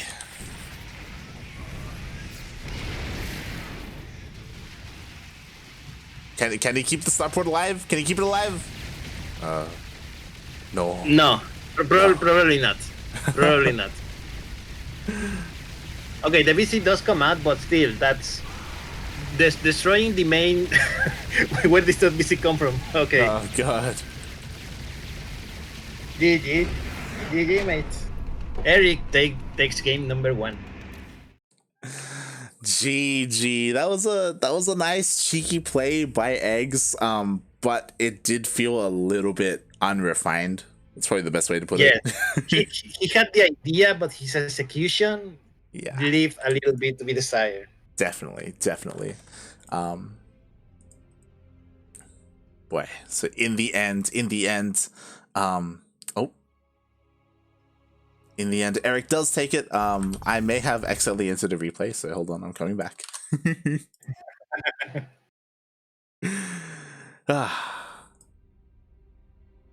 Oh my god, and eGGz is choosing to play Terran again.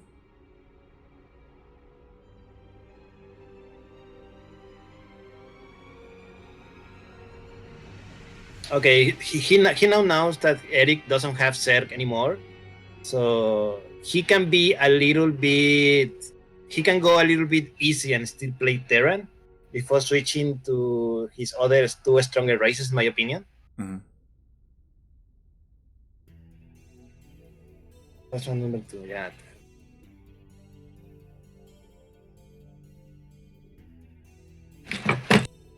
Oh god. Okay. Don't drop the laptop. I was actually about to drop a little fan that I have here next to me. it almost got down. Oh god. It's okay. We're all good. But so far, of course, Erik does take the first game, but I mean, that was expected, right? Everyone assumed that, whenever they play their main race, they are favored in that matchup. I do think it is a little bit risky for eGGz to play Terran 2 games in a row, but I have to imagine he has something planned for Erik's Protoss, or TVP specifically. Who knows? Maybe Neo sent him some of that of White Hydra's replace. Maybe. I forgot to say this. I asked him, I asked Neo after the series, where was the cheese? And he said, I don't know, my brain crashed. Shaking my head, Neo.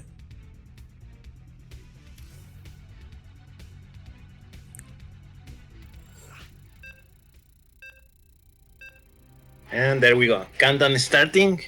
We're going to Jagannatha for our map number 2. Do you think eGGz has another all-in planned? No, I don't think X. I honestly do not think X is going to all in this game. I think he's going to play a little more standard. Okay, okay.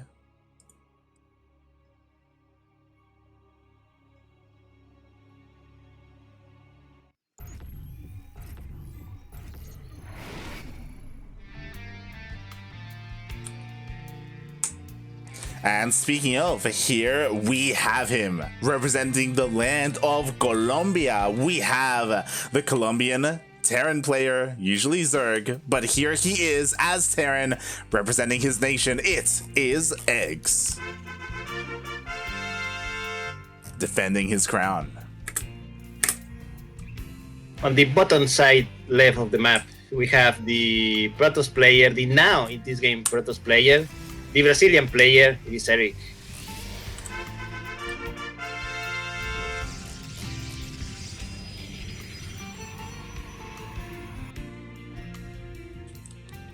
So there's no proxies so far.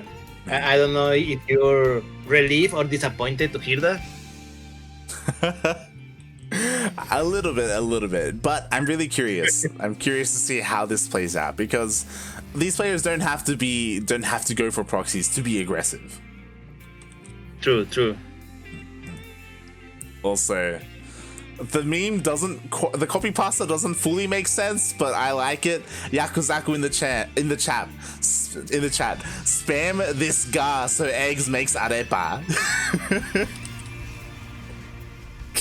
Sure. Look. I think this one works better for Neo. Yeah. Because he's Peruvian Chilean. Yeah. It actually makes 100% more sense for Neo.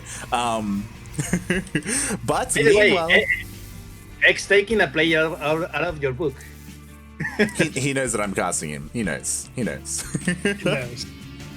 Oh my god, that's a lot of workers off the line. Yeah, just because of how much workers he pulled, I think this is worth it. Oh yeah. Oh, that was not a cancel, right? I think that was not a cancel. No, it was a kill. Ay.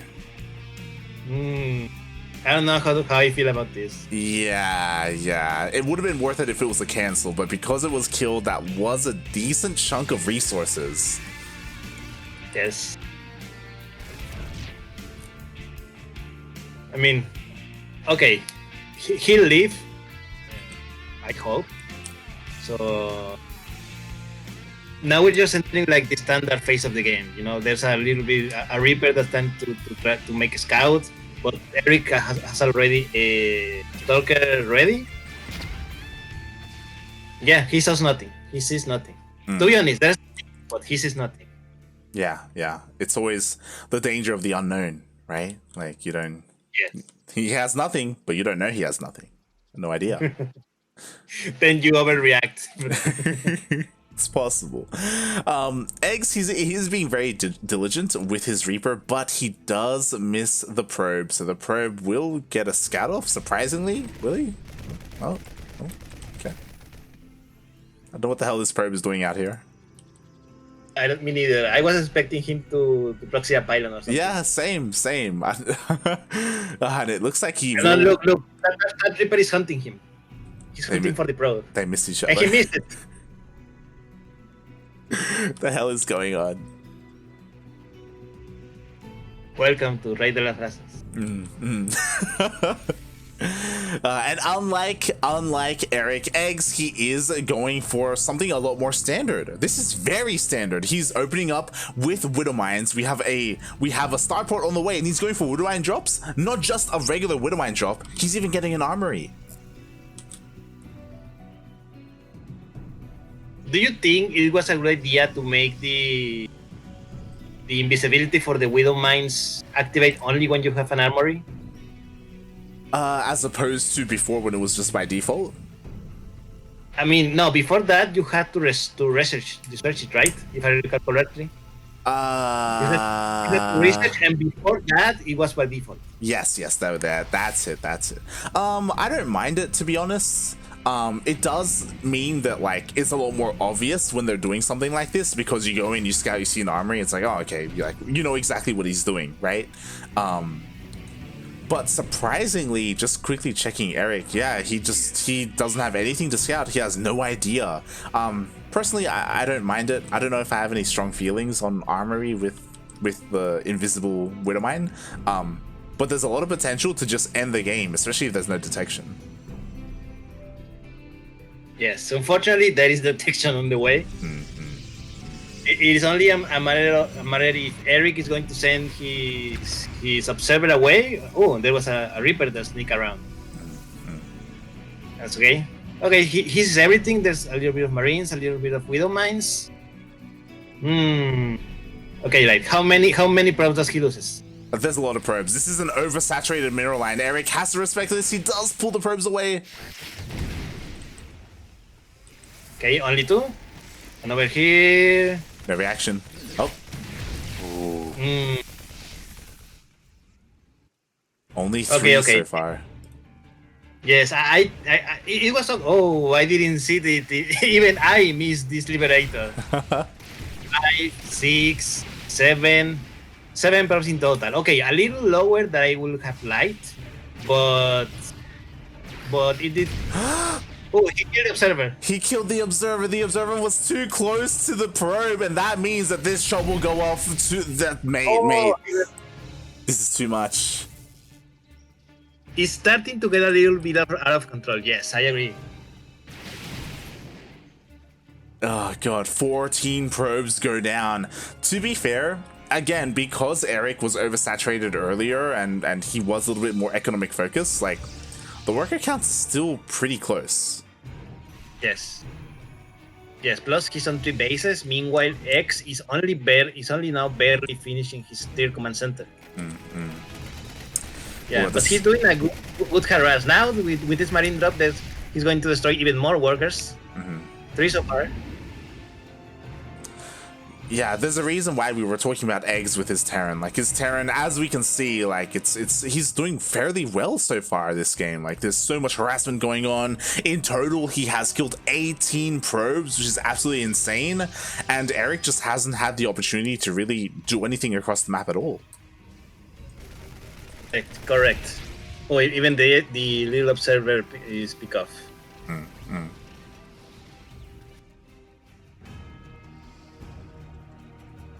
However, of course, Erik does have potential with his Blink Stalkers. You know, Blink is done. He is sending another observer across the map to get some high ground vision, but he misses his opportunity, and eGGz, he's already sieged up and ready for it. Yes. I mean, this is exactly the moment that Erik needed to make a little difference with the amount of damage that he has taken so far. Because Blink is down, gateways are starting to finish bad at his home. To this push that he wanted to make the game equal again, and because he's Protoss, equal, I mean Protoss advantage, you know.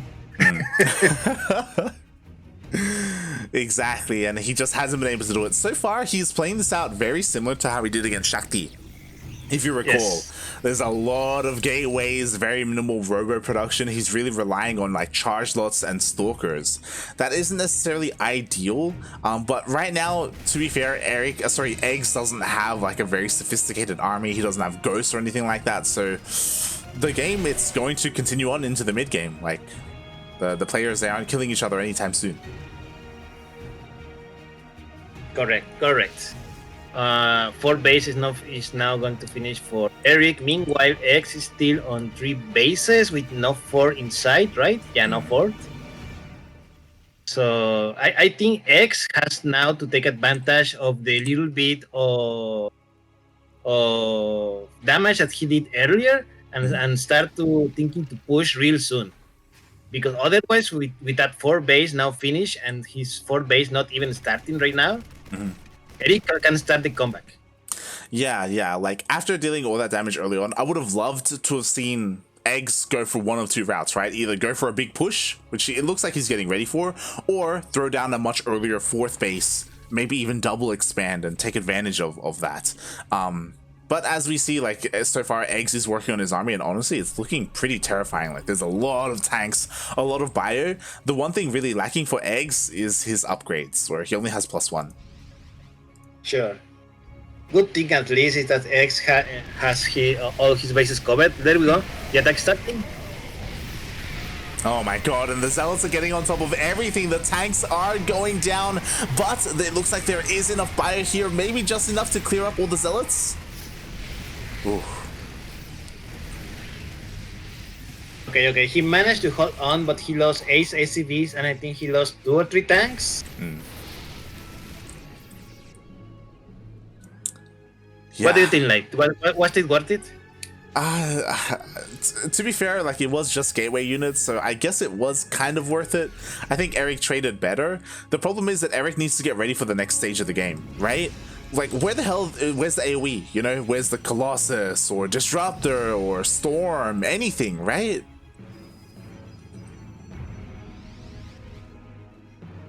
Any moment now, he's going to remember, oh, right, I have to build AoE. You know what this is reminding me of? This is reminding me of eGGz's Terran, where he didn't make any where he didn't make any factory units. Now he's not making any robo units. Like, Now we know why he plays Erik. God damn it, Erik. He just does nothing but tier 1. Nice catch. Yeah, a lot of Erik's army does get pushed away. Finally, Erik is working on a second robo and a robotics bait. This is so key. Problem is, this would have been great like 2-3 minutes ago, right?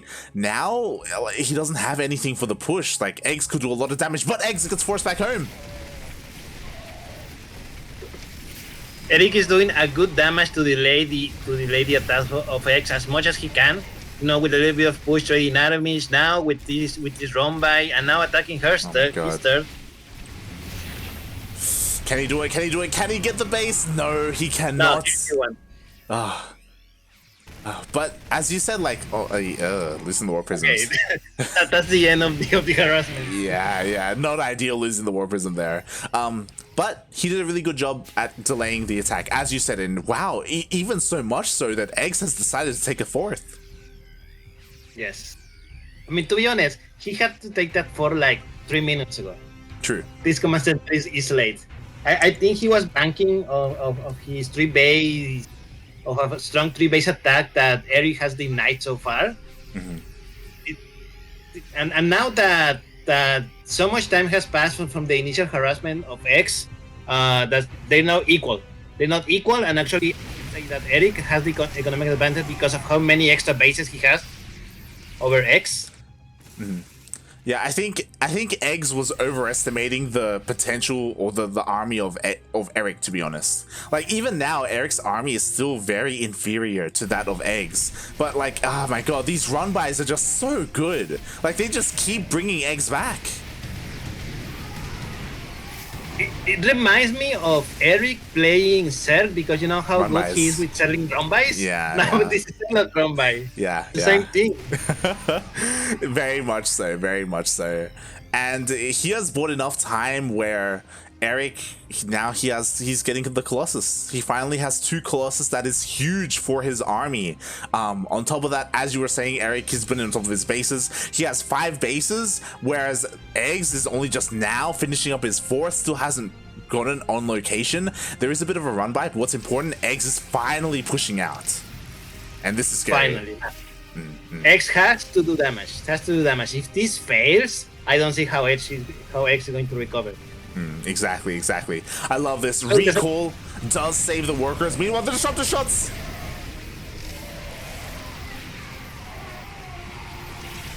Oh my god, beautiful. Yeah, that was an amazing blink. All the Widowmines borrowed, but not a single one has gone off.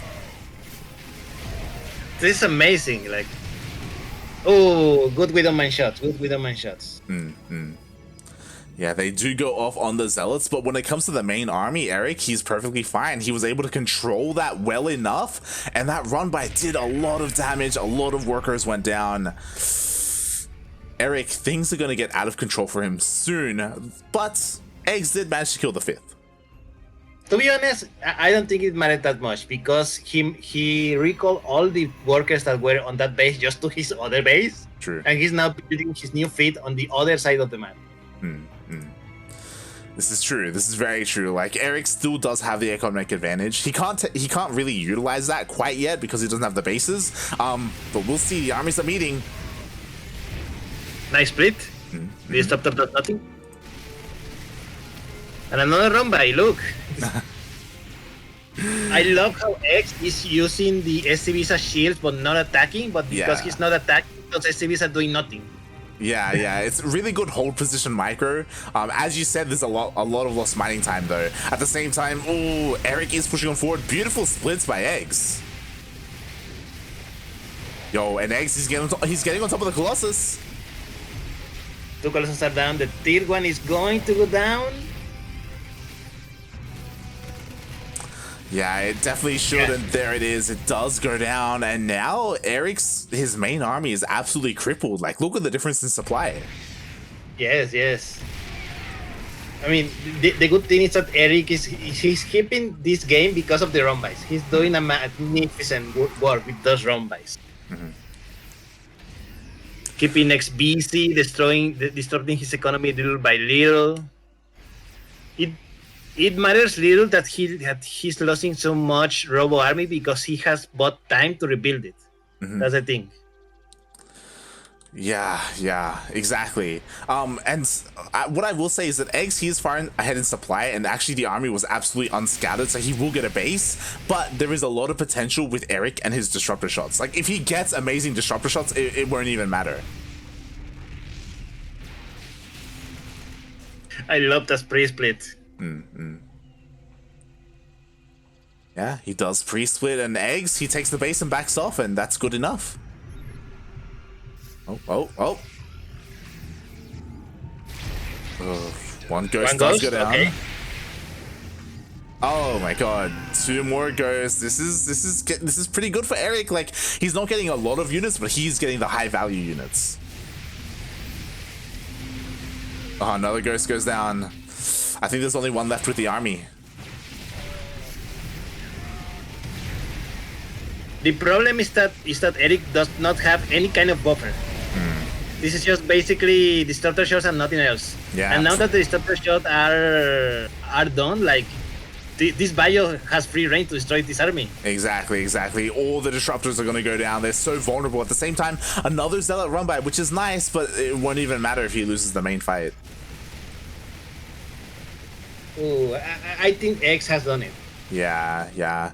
He right now it looks like he has broken his opponent. The 5th base does go down. I say 5th base, it was the 4th base. Erik, he's down to only 3 nexuses. He does keep 2 disruptors alive, which is great, but it shouldn't be enough. I say shouldn't. This is still a lot of damage.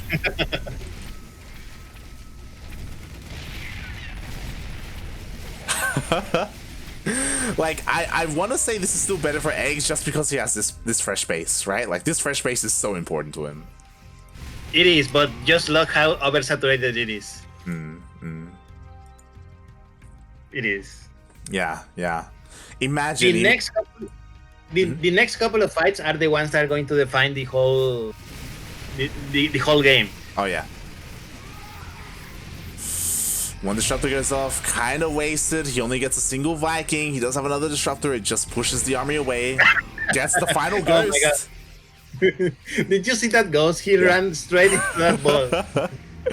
And that was it when it comes to ghosts, because the Ghost Academy went down as well. The Ghost Academy was at the 3rd. Oh right.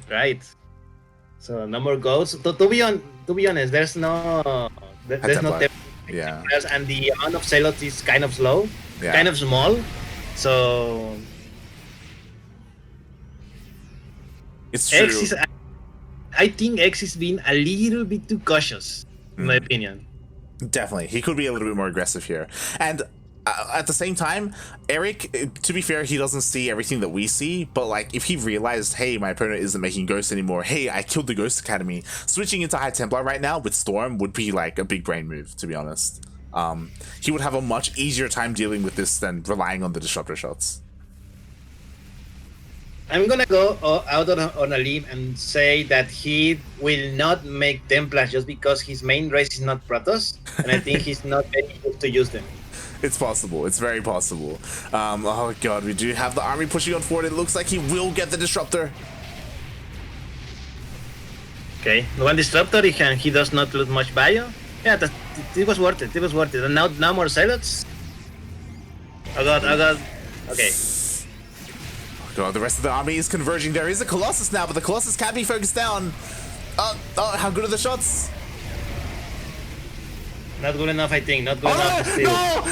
Oh, the disruptor shot went off on the Stalkers. Yeah. Mate, if that didn't happen, I think he could have held, honestly. Like, there were a lot of Stalkers there that went down. GG. X takes the point, and we are tied 1-1. GG. And you know what this means? This means we aren't going to have a TVT. Oh, wow. I'm kind of disappointed. A little bit. Meanwhile, welcome Ciceron in the chat. Chaos Fate in the chat as well. Exclamation mark Funada Chaos Fate. He was the one who missed out on the very first raid of Las Razas. God damn it. God damn it. Shaking this is why I fired you for the second one. Oh god. But yeah, with that, we are tied up. That means eGGz cannot play Terran anymore. And it does mean Erik, it is now his turn to play Terran. Okay, so we have X, one win. We have the races now. Mm-hmm. Erik has picked Protoss. I'm sorry. Yeah. X is picking Protoss, Erik is picking Terran. Yes, so they just switched roles from that previous game.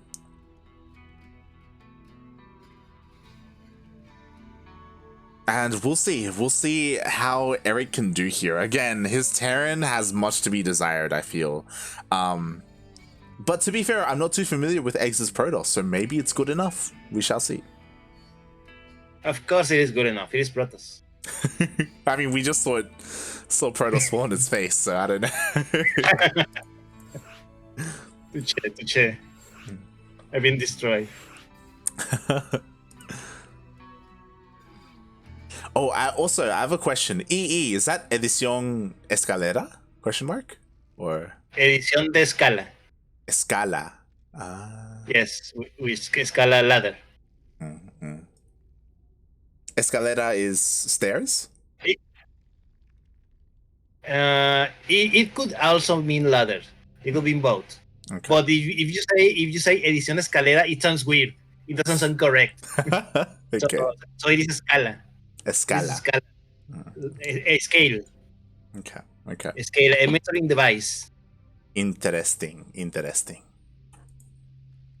I'll make sure to say escalera for the next Spanish intro. Oh god, I'm going to punch you when I see it.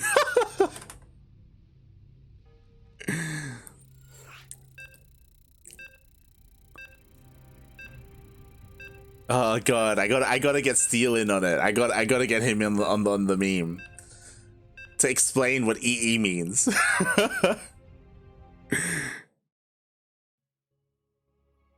The meme. All right, I remember now. Doesn't he like uses anything else but the correct answer? Yes. And speaking of, here we are loading in to Oxide LE. LE, of course, stands for lazy eggs. That's when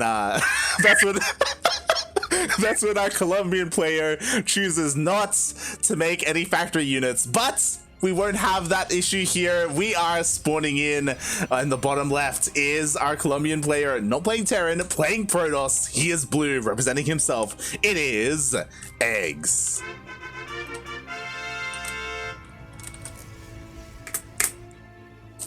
The top right side of the map, we have the now Terran player. This is Erik.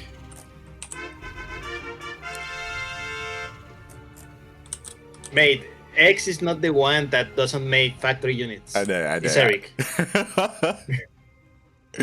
I had to make him lazy somehow. Okay, I don't know. I should have said lazy eggs. That's when eggs spends the last 3 months playing League of Legends instead of StarCraft. That's what. Sure. That's better. That's better. That's better. That's better.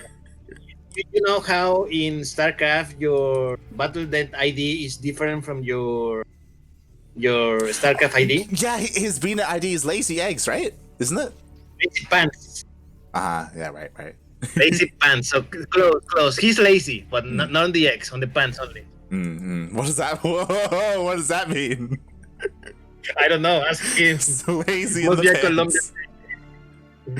Oh god. Oh no! And Erik is doing it again. I mean, he knows what he likes. Is this what he likes? Yes. He has what is it? What's the line? He has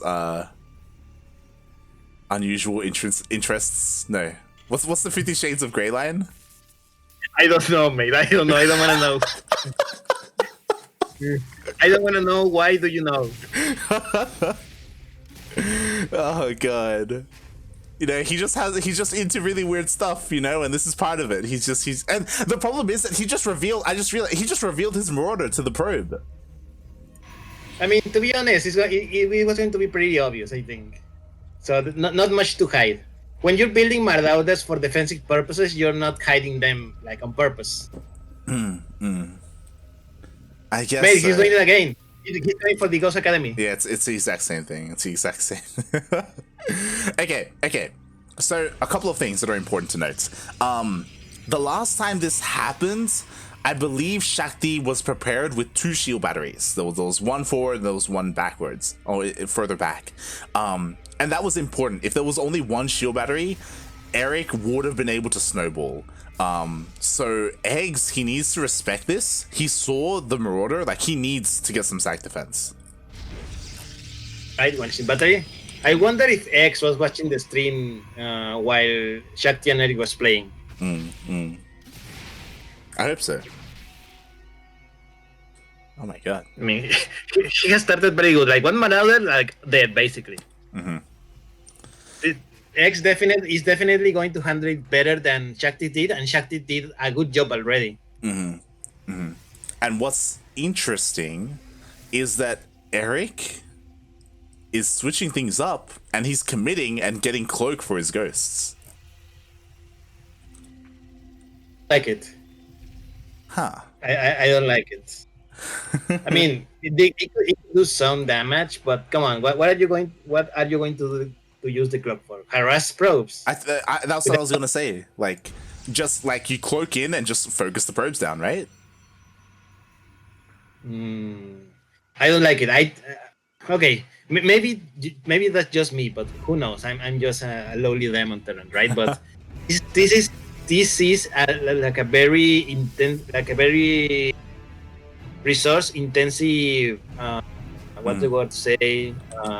Investment. Yes. For top harassment. Like there's much better ways to harass. And the problem is, yeah, like on top of like the investments, eGGz just hallucinated scattered, and he sees the Ghost Academy researching. Like, Erik has to be crazy to be going for cloak. Sorry, for nuke right now. So eGGz should know that it is cloak, and he should be prioritizing detection. There's a lot of shoulds there because he's actually making a war prism, but he needs an observer. Let's see. What? Oh what do you God. have? Okay. That's gonna make the cloak run out faster, by the way. That's Yes. I think his plan was to destroy the shields of the props and just one-shot them. Yeah. But there's shield batteries, mate. There's not much that. See? He destroyed what? 4 props? Honestly, 4 props for 1 ghost plus cloak? I don't know, mate. Yeah, we'll see if he's able to find more value with his ghosts. Right now, he's not making any ghosts, so it doesn't look like it. Well, he does have one. He does have one ghost in his main, so maybe. But yeah, this is looking really rough. And eggs, he's got charge. Charge lots are pretty good. And there's I don't know, mate. Marauders are not what you want against charge lots. There's what, 6 Marauders, 7 Marauders plus 1 tank, basically. Marauders are cool because they take a lot of shots, but they're not very good DPS wise versus Zealots. Not at all. Not at all. The boys are pulled. The tank, it looks like it will get focused down. The tank does go down in the end, and we'll see how much more damage is going to get done. At the same time, the War Prism did attempt to go in. Did it? Oh my god. This is a lot of damage, mate. Yeah. 23 workers down. Yeah. Yep. Yep, that's all we have to say. Yep.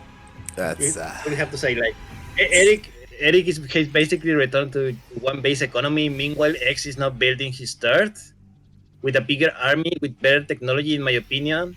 And Storm, the Templar Archives, is now being built on the way. So this is looking great. As long as he doesn't do something stupid like suiciding Zealots to this tank. That was 3 free Zealots. It was. To be fair, only 3, right? If he kept going, then it would have been bad. But thankfully he doesn't overcommit. But you're right. Like, if he keeps doing this, and if he just keeps like giving away free units, then Erik has a chance. But eggs shouldn't be doing that, right? Like, he should be calming down a little bit. He is sending another War Prism into the main, which is dangerous because there is a Viking. There is, but there's only 1 Viking. That's the thing. He has enough time to drop the. Show me the snipes. Show me the snipes. No, okay. He was fine. As soon as I saw that the Marines were steaming, I knew that he was going to be fine. Yeah. Also, I have to say, good Sim City by Erik. Oh yeah. In his natural. Oh yeah.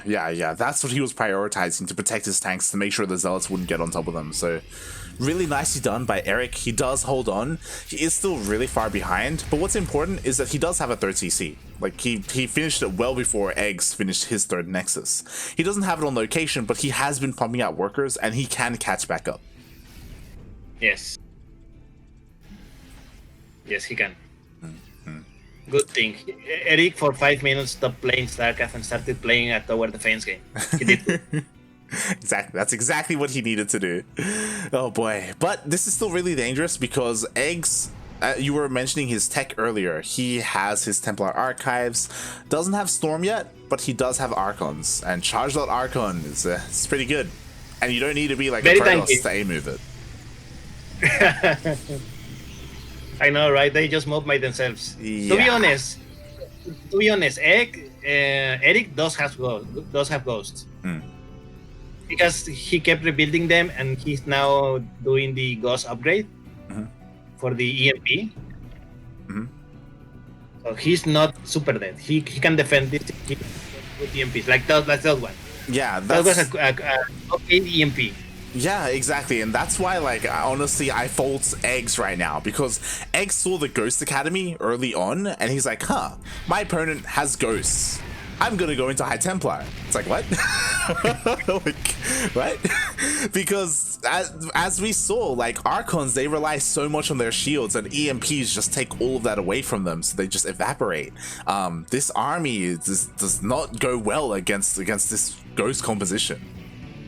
I'm guessing that he was thinking that Erik was not going to make any more ghosts. And he was relying on that. Alright, this is a good drop. Plus a good attack to the 3rd. He's forced to lead off.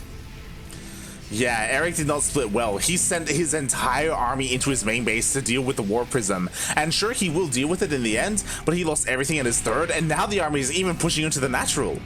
Oh no. Okay. It's a choke, so he can still defend this. But it was a lot of economic damage. Yeah, almost. 33 workers dead. 33. Yeah. And like Erik, he was already in a bad place to begin with. He was getting back into it, but losing that many workers, losing his space like that is disastrous for Erik. Now he needs to go all in at this point. He can't think to like macro out of this, right? Correct. I hope so. I hope he doesn't think he can.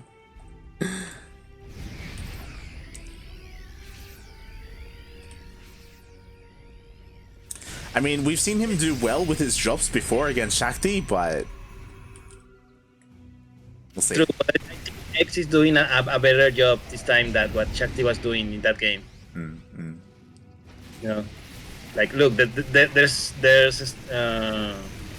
warps already on the way. Mm-hmm. They will say that interesting enough. Okay. That's okay. He bought enough time. The drops did nothing basically. Mm-hmm. He's doing fine. By the way, Erik is only just barely going to reland his tier base. Yeah, it took a very long time to get his third. I don't know why. I saw because when you had the camera on the attack, I saw that he flew the command center, but he dropped it in the main instead of the third base, and I was like, what he's doing? Oh god. Yeah, and he's making he is still making army, and we do see another drop moving out, so maybe he can find some damage here. But he does run into the zealots. Oh boy. And once again, there's no factory units, right? There's no tanks, there's no widow mines, there's no like backbone to Erik's army. So I honestly think eGGz can just A move here and just probably just win. I think the storms are overkill. We'll see. Maybe. Tier base is denied again. Mm-hmm. That's okay, just poke and move out. Poke and move out. Meanwhile, Erik doing a counterattack, and there's nothing here to defend. So this can do a little bit of damage if he focus, which he won't. Yeah, the warp-in was just a little bit too fast there, so only 2 probes go down. I mean, at least he did force eGGz to go all the way back home, so Erik does have a little bit more time to maneuver around. So maybe he can make some multi-prongs happening. You know, he drops again. 4 probes go down only. Meanwhile, on the other side of the map, we have this big push with the rest of his army. Erik has to be very careful to not lose this army because this is most of it.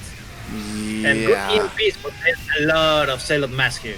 Exactly. The Zealots just get on top of everything. Just barely 2 medevacs managed to escape, but that was a lot of supply. At the same time, Erik does drop into the main. There are some stalkers, but it looks like it may not be enough here, so Erik could find some more damage. How much, though, is hard to say. At the same time, eGGz is just committing to the attack. Yes, his whole army got surrounded. So, mate, do you think we're going to see a repeat of the Shakti versus Erik game?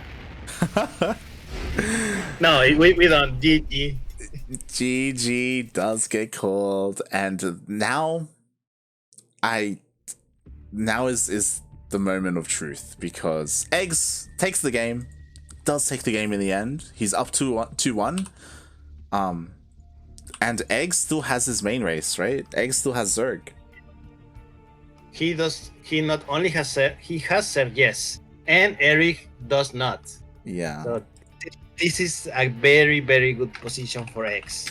This is worst case scenario for Erik. Erik has to beat eGGz's main race with his Terran and his Protoss.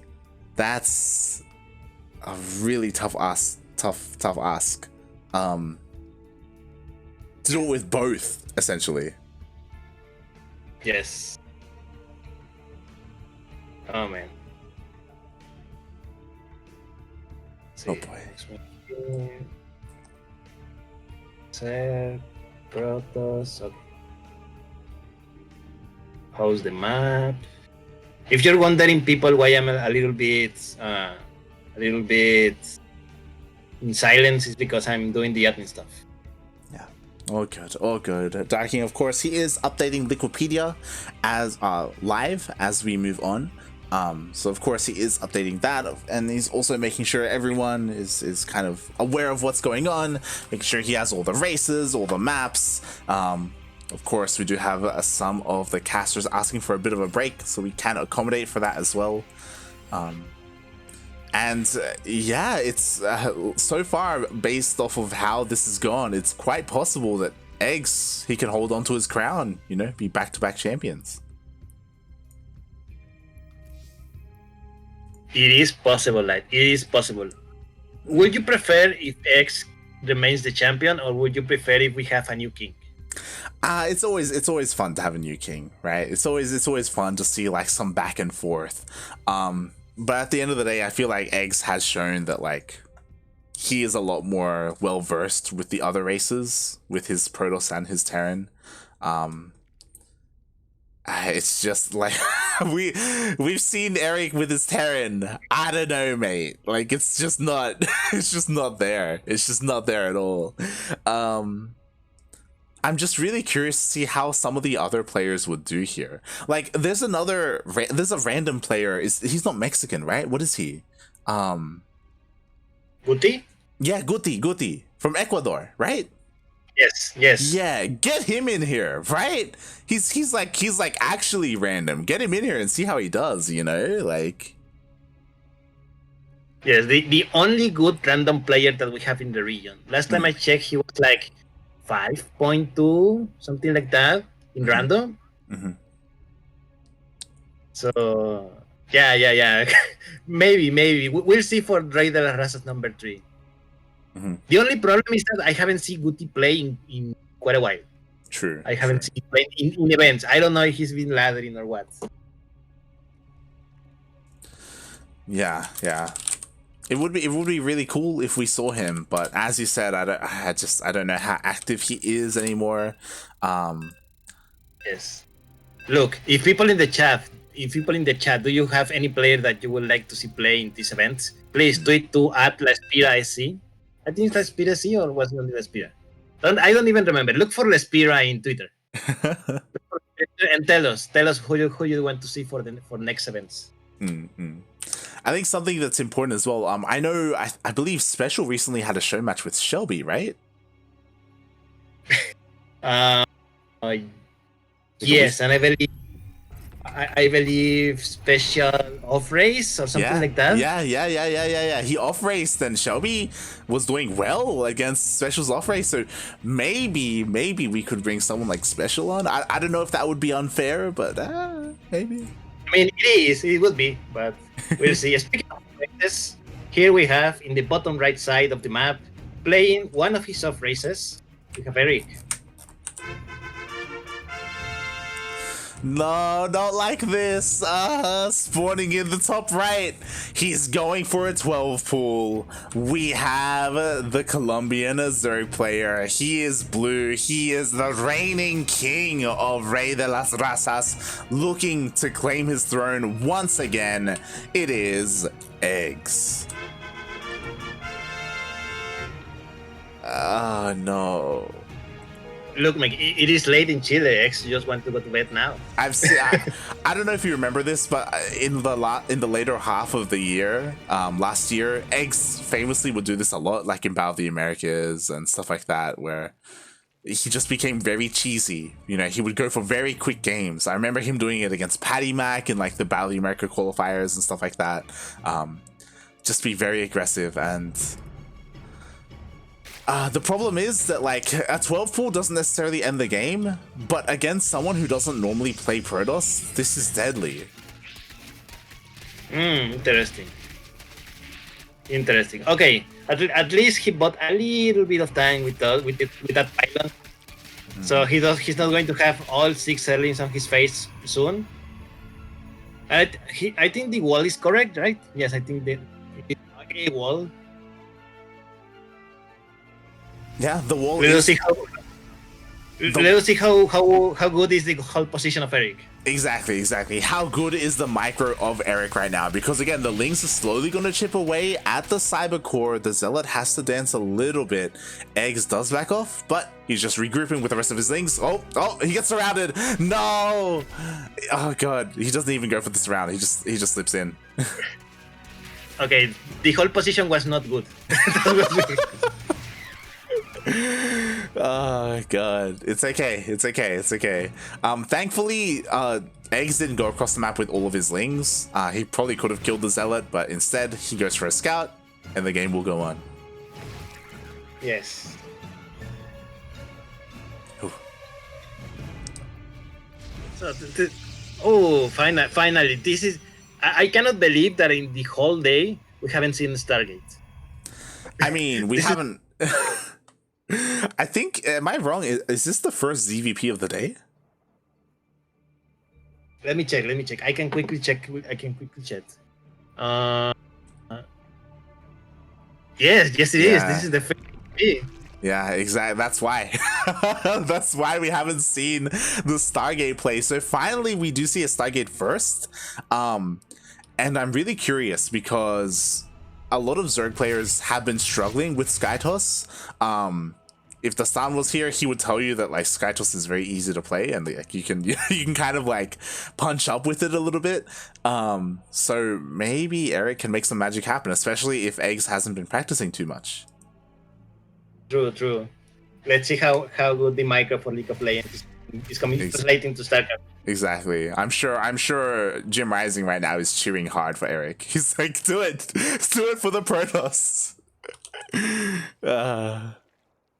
I think Jim also thinks that the Golden Armada is a little bit too powerful for the game. Oh yeah. Well, that's why he does it. He's making a statement every time he plays Protoss. I mean, he has beaten Erik with his Protoss, if you recall. I think it was in Copa Hyperion where Jim Rising, I think it was like a 2-0 or something over Erik. It was insane. So we'll see. Oh, okay. He saved the other. I was really sure that he was going to all in it. Oh, the Adept does stay alive. Meanwhile, we have 2 Void Rays out. We have a 3rd on the way. There should be enough Queens to push away the Void Rays, but we'll see. See how good the micro is. Yeah, it's good enough. Even Erik knows when to back off. Yeah. I mean, sometimes. Good. And this is scary. I just realized Erik does not have Warp Gate. Wait, what? And the Zealot is gonna die. The Lings are gonna flood in. Oh my god. Alright, he doesn't go for the Zealot. Or he must have forgot, right? He forgot, 100%. There is a build where you delay Warp Gate to get a faster Stargate, which I'm pretty sure is what he did. But like, you still need it, you know? Like, what's going on? Like, yes, I mean, and you finished your Stargate a long time ago. Like, I'm pretty sure in any moment now he's going to build like 7 gates, and then he's going to realize that, oh shit. Like, I was about to say, if eGGz wanted to, he could have link flooded. Because there's no warp gate, he wouldn't have been able to warp in some units behind the Zealot to wall off. So if the Zealot died, the links would have just flooded in and just killed everything.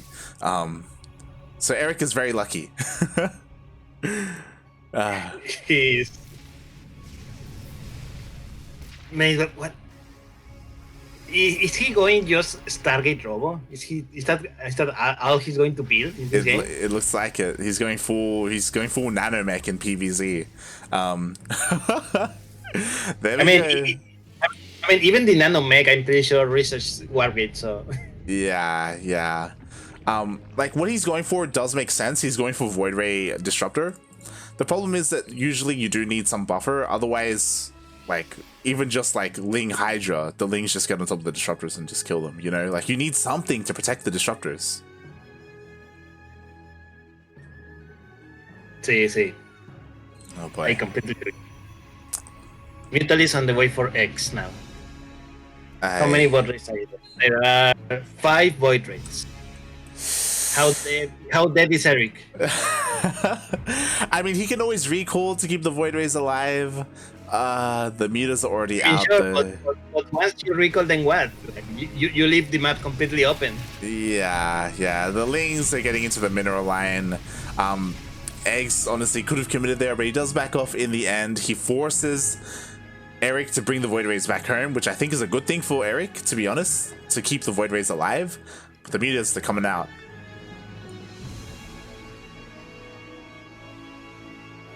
Indeed, they are. They're going to swap out by the main base, followed by. Oh god, there's nothing. There's not even a cannon. Yeah, there's nothing here, mate. This. Jesus, 11 props. 11 props go down. Now he's going for the natural. Yep. Now he goes for the third.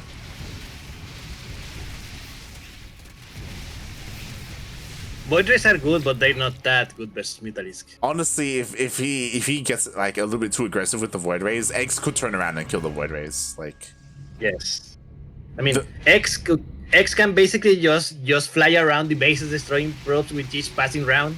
And there's not much that Erik could do. Yep. Same time, we got Lings in the third. Again, there's nothing here. There's no warp gates. We can't warp in anything to protect them. His mineral line. God damn it, Erik. And it's not with a bang, but with a whimper. I think Erik is just slowly dying right now. Yes, he is. Actually, just bleeding him out, little by little. Now that the army is busy, the Mutalists are going to sweep again. He can get the disruptors, mate. He wants them. He goes for the Void Ray instead. Whatever. He can get whatever he wants. The Nexus. Oh no.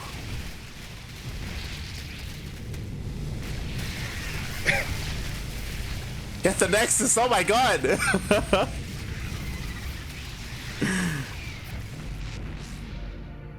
Shield battery, mate. It's a good building. It's pretty good. That Nexus survived a lot more than it should. It's not good enough, mate. It didn't keep the Nexus alive. Ay. And so, what do you think? So what do you think Erik should do now? So the problem is that what he should do is something that he hasn't been doing. Is as soon as the mutants were revealed, he should have switched into Phoenix production, right? Yes. But he's just making nothing but Void Rays, and he just keeps going. To be honest, and to be fair to Erik, he has lost, I think, only one Void Ray, so he's starting to amass them, and once you have enough Void Rays, they do an insane amount of damage. But eGGz just has free reign over the map. He has free reign to harass anything. Yeah, he can just do whatever he wants at this point. We'll see. I mean, eGGz, the muta counts. It's hard to say how this will go in a head-on engagement, mutas versus Void Rays. The Void Rays are honestly trading incredibly well. At the same time, eGGz is pushing into the third. How good are the disruptor shots? How good are the splits? Disruptor shot 1 does go off. That was a really good disruptor shot. Oh yeah.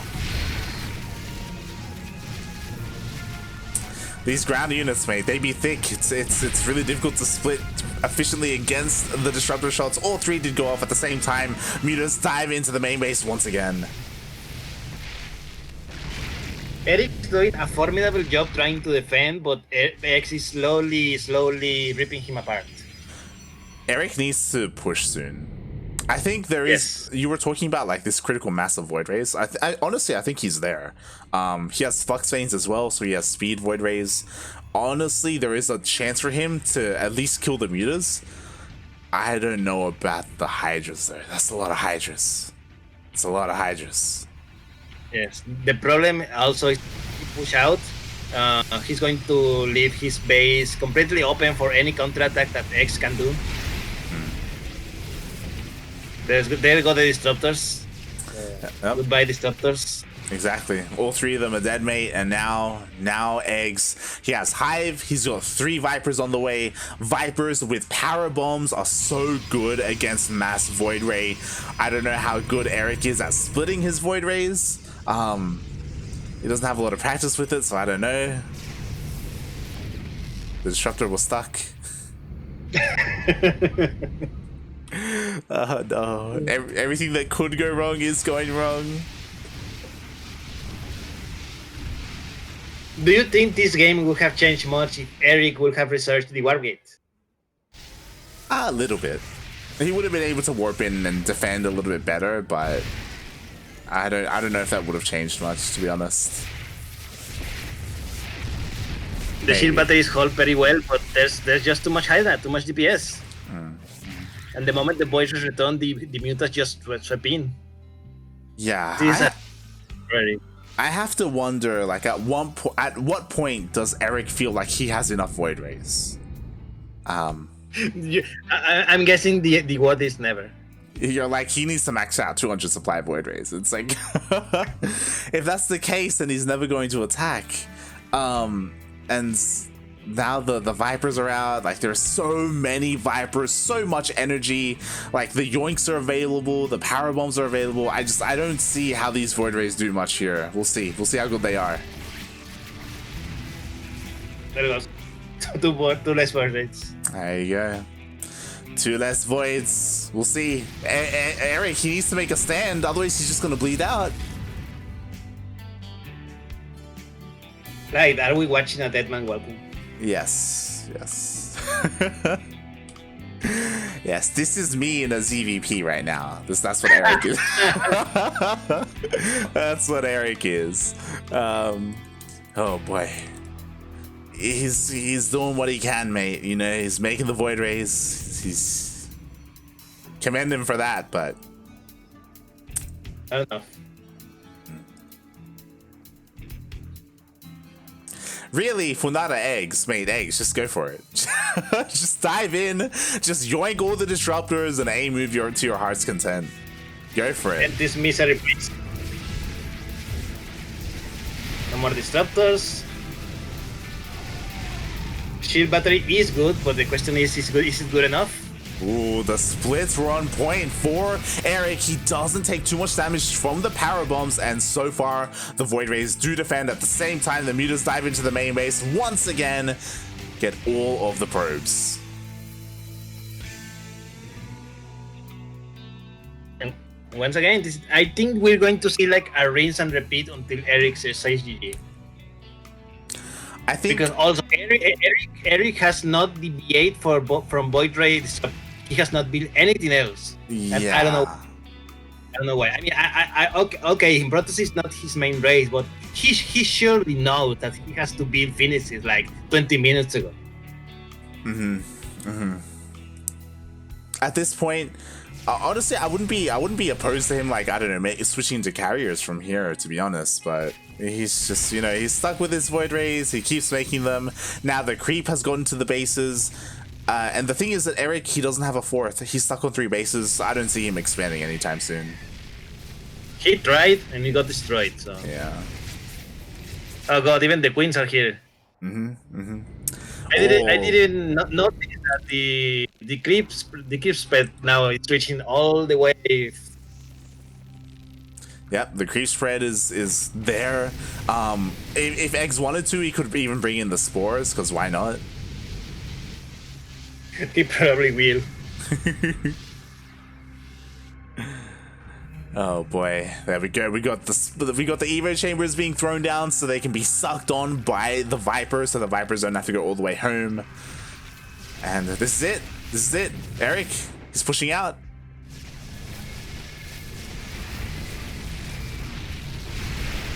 Okay, decent disruptor shot, but still not enough. There's a lot of Hydras remaining. Yeah, and he just sat in the power bombs. Yes. GG. Congratulations to X, who is still the Rey de las Razas. All hail the king. GG. I pressed the wrong button, but GG. Congratulations to eGGz. As you said, he is still the king. He is still el rey de las razas, the king of all races. Takes the series 3-1.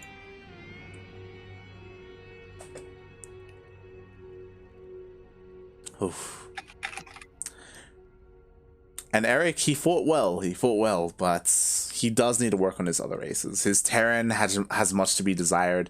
His Protoss wasn't bad, but you know, eggs. I think he just got bad luck getting Zerg in the first game, the random game. Yeah. So imagine if the first game was a CVC instead of a what was it, CVP? Yeah, ZVT. If you recall, that was the game where eggs went for BCs. True. But yeah, congratulations to X Rey de las Razas for the second time. He keeps his throne intact, at least for now. And we will see if anyone can defeat him. Again, we're most likely going to run this event again later on in the year. When, not sure exactly, but it's a fun format. It's fun to see everyone come in. We try to bring in new people. Like in the first edition, we already had Paco Mike. We already had who was it? Was it Tavo? I think Tavo was there. Or originally it was Chaos Fate, but then Tavo replaced him. Yeah. The 4-player was, let me remember, 4-player was Shelby. Shelby was a 4-player. Yeah. So, and of course, this time we did have Neo, Erik, and Shakti to try and take down Erik. Sorry, to try and take down eggs. They couldn't do it. So yeah, you know, we should be theory crafting. Who else should we bring or try to bring on here to take down eggs? You know, there's players like Ryu or the Zerg Lord. Maybe we drag Jim Rising on. I don't know. Wait, who says that they have to be Latin Americans? Oh, you know what we should do? Something like a charity drive where you put money for the player that you want to see. And whoever gets more money wins. Only instead of charity, it goes to me or something like that. Maybe. I like the idea of maybe extending the invitation to like the pseudo Latin Americans, like Vindicta or something. You know, like. I mean, no, but basically only Vindicta. Who else is there? Light VIP. Who else? Relax. We're still not scrapping the bottom. Maybe like Aquarion or some of the Spaniards, you know. Oh, Spaniard could be good. Be good. That's the idea. We'll see for a future edition. But for now, X is our king. Yes, he is still our king. Congratulations, well played. It's always great to see Eggs back.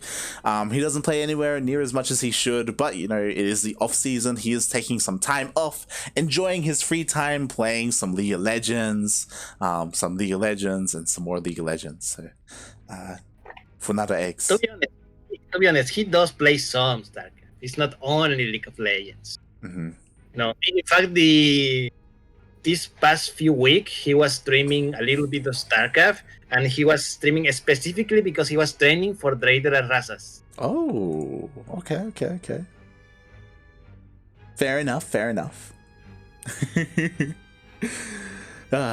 So yeah, honestly, it's pretty cool to see him playing again, competing again. Hopefully, his passion is reinvigorated.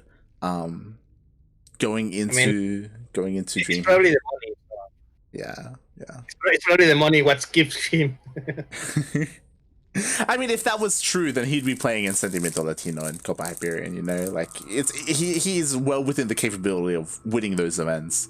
True. Funara X. Go play Copa Hyperion tomorrow. Yes.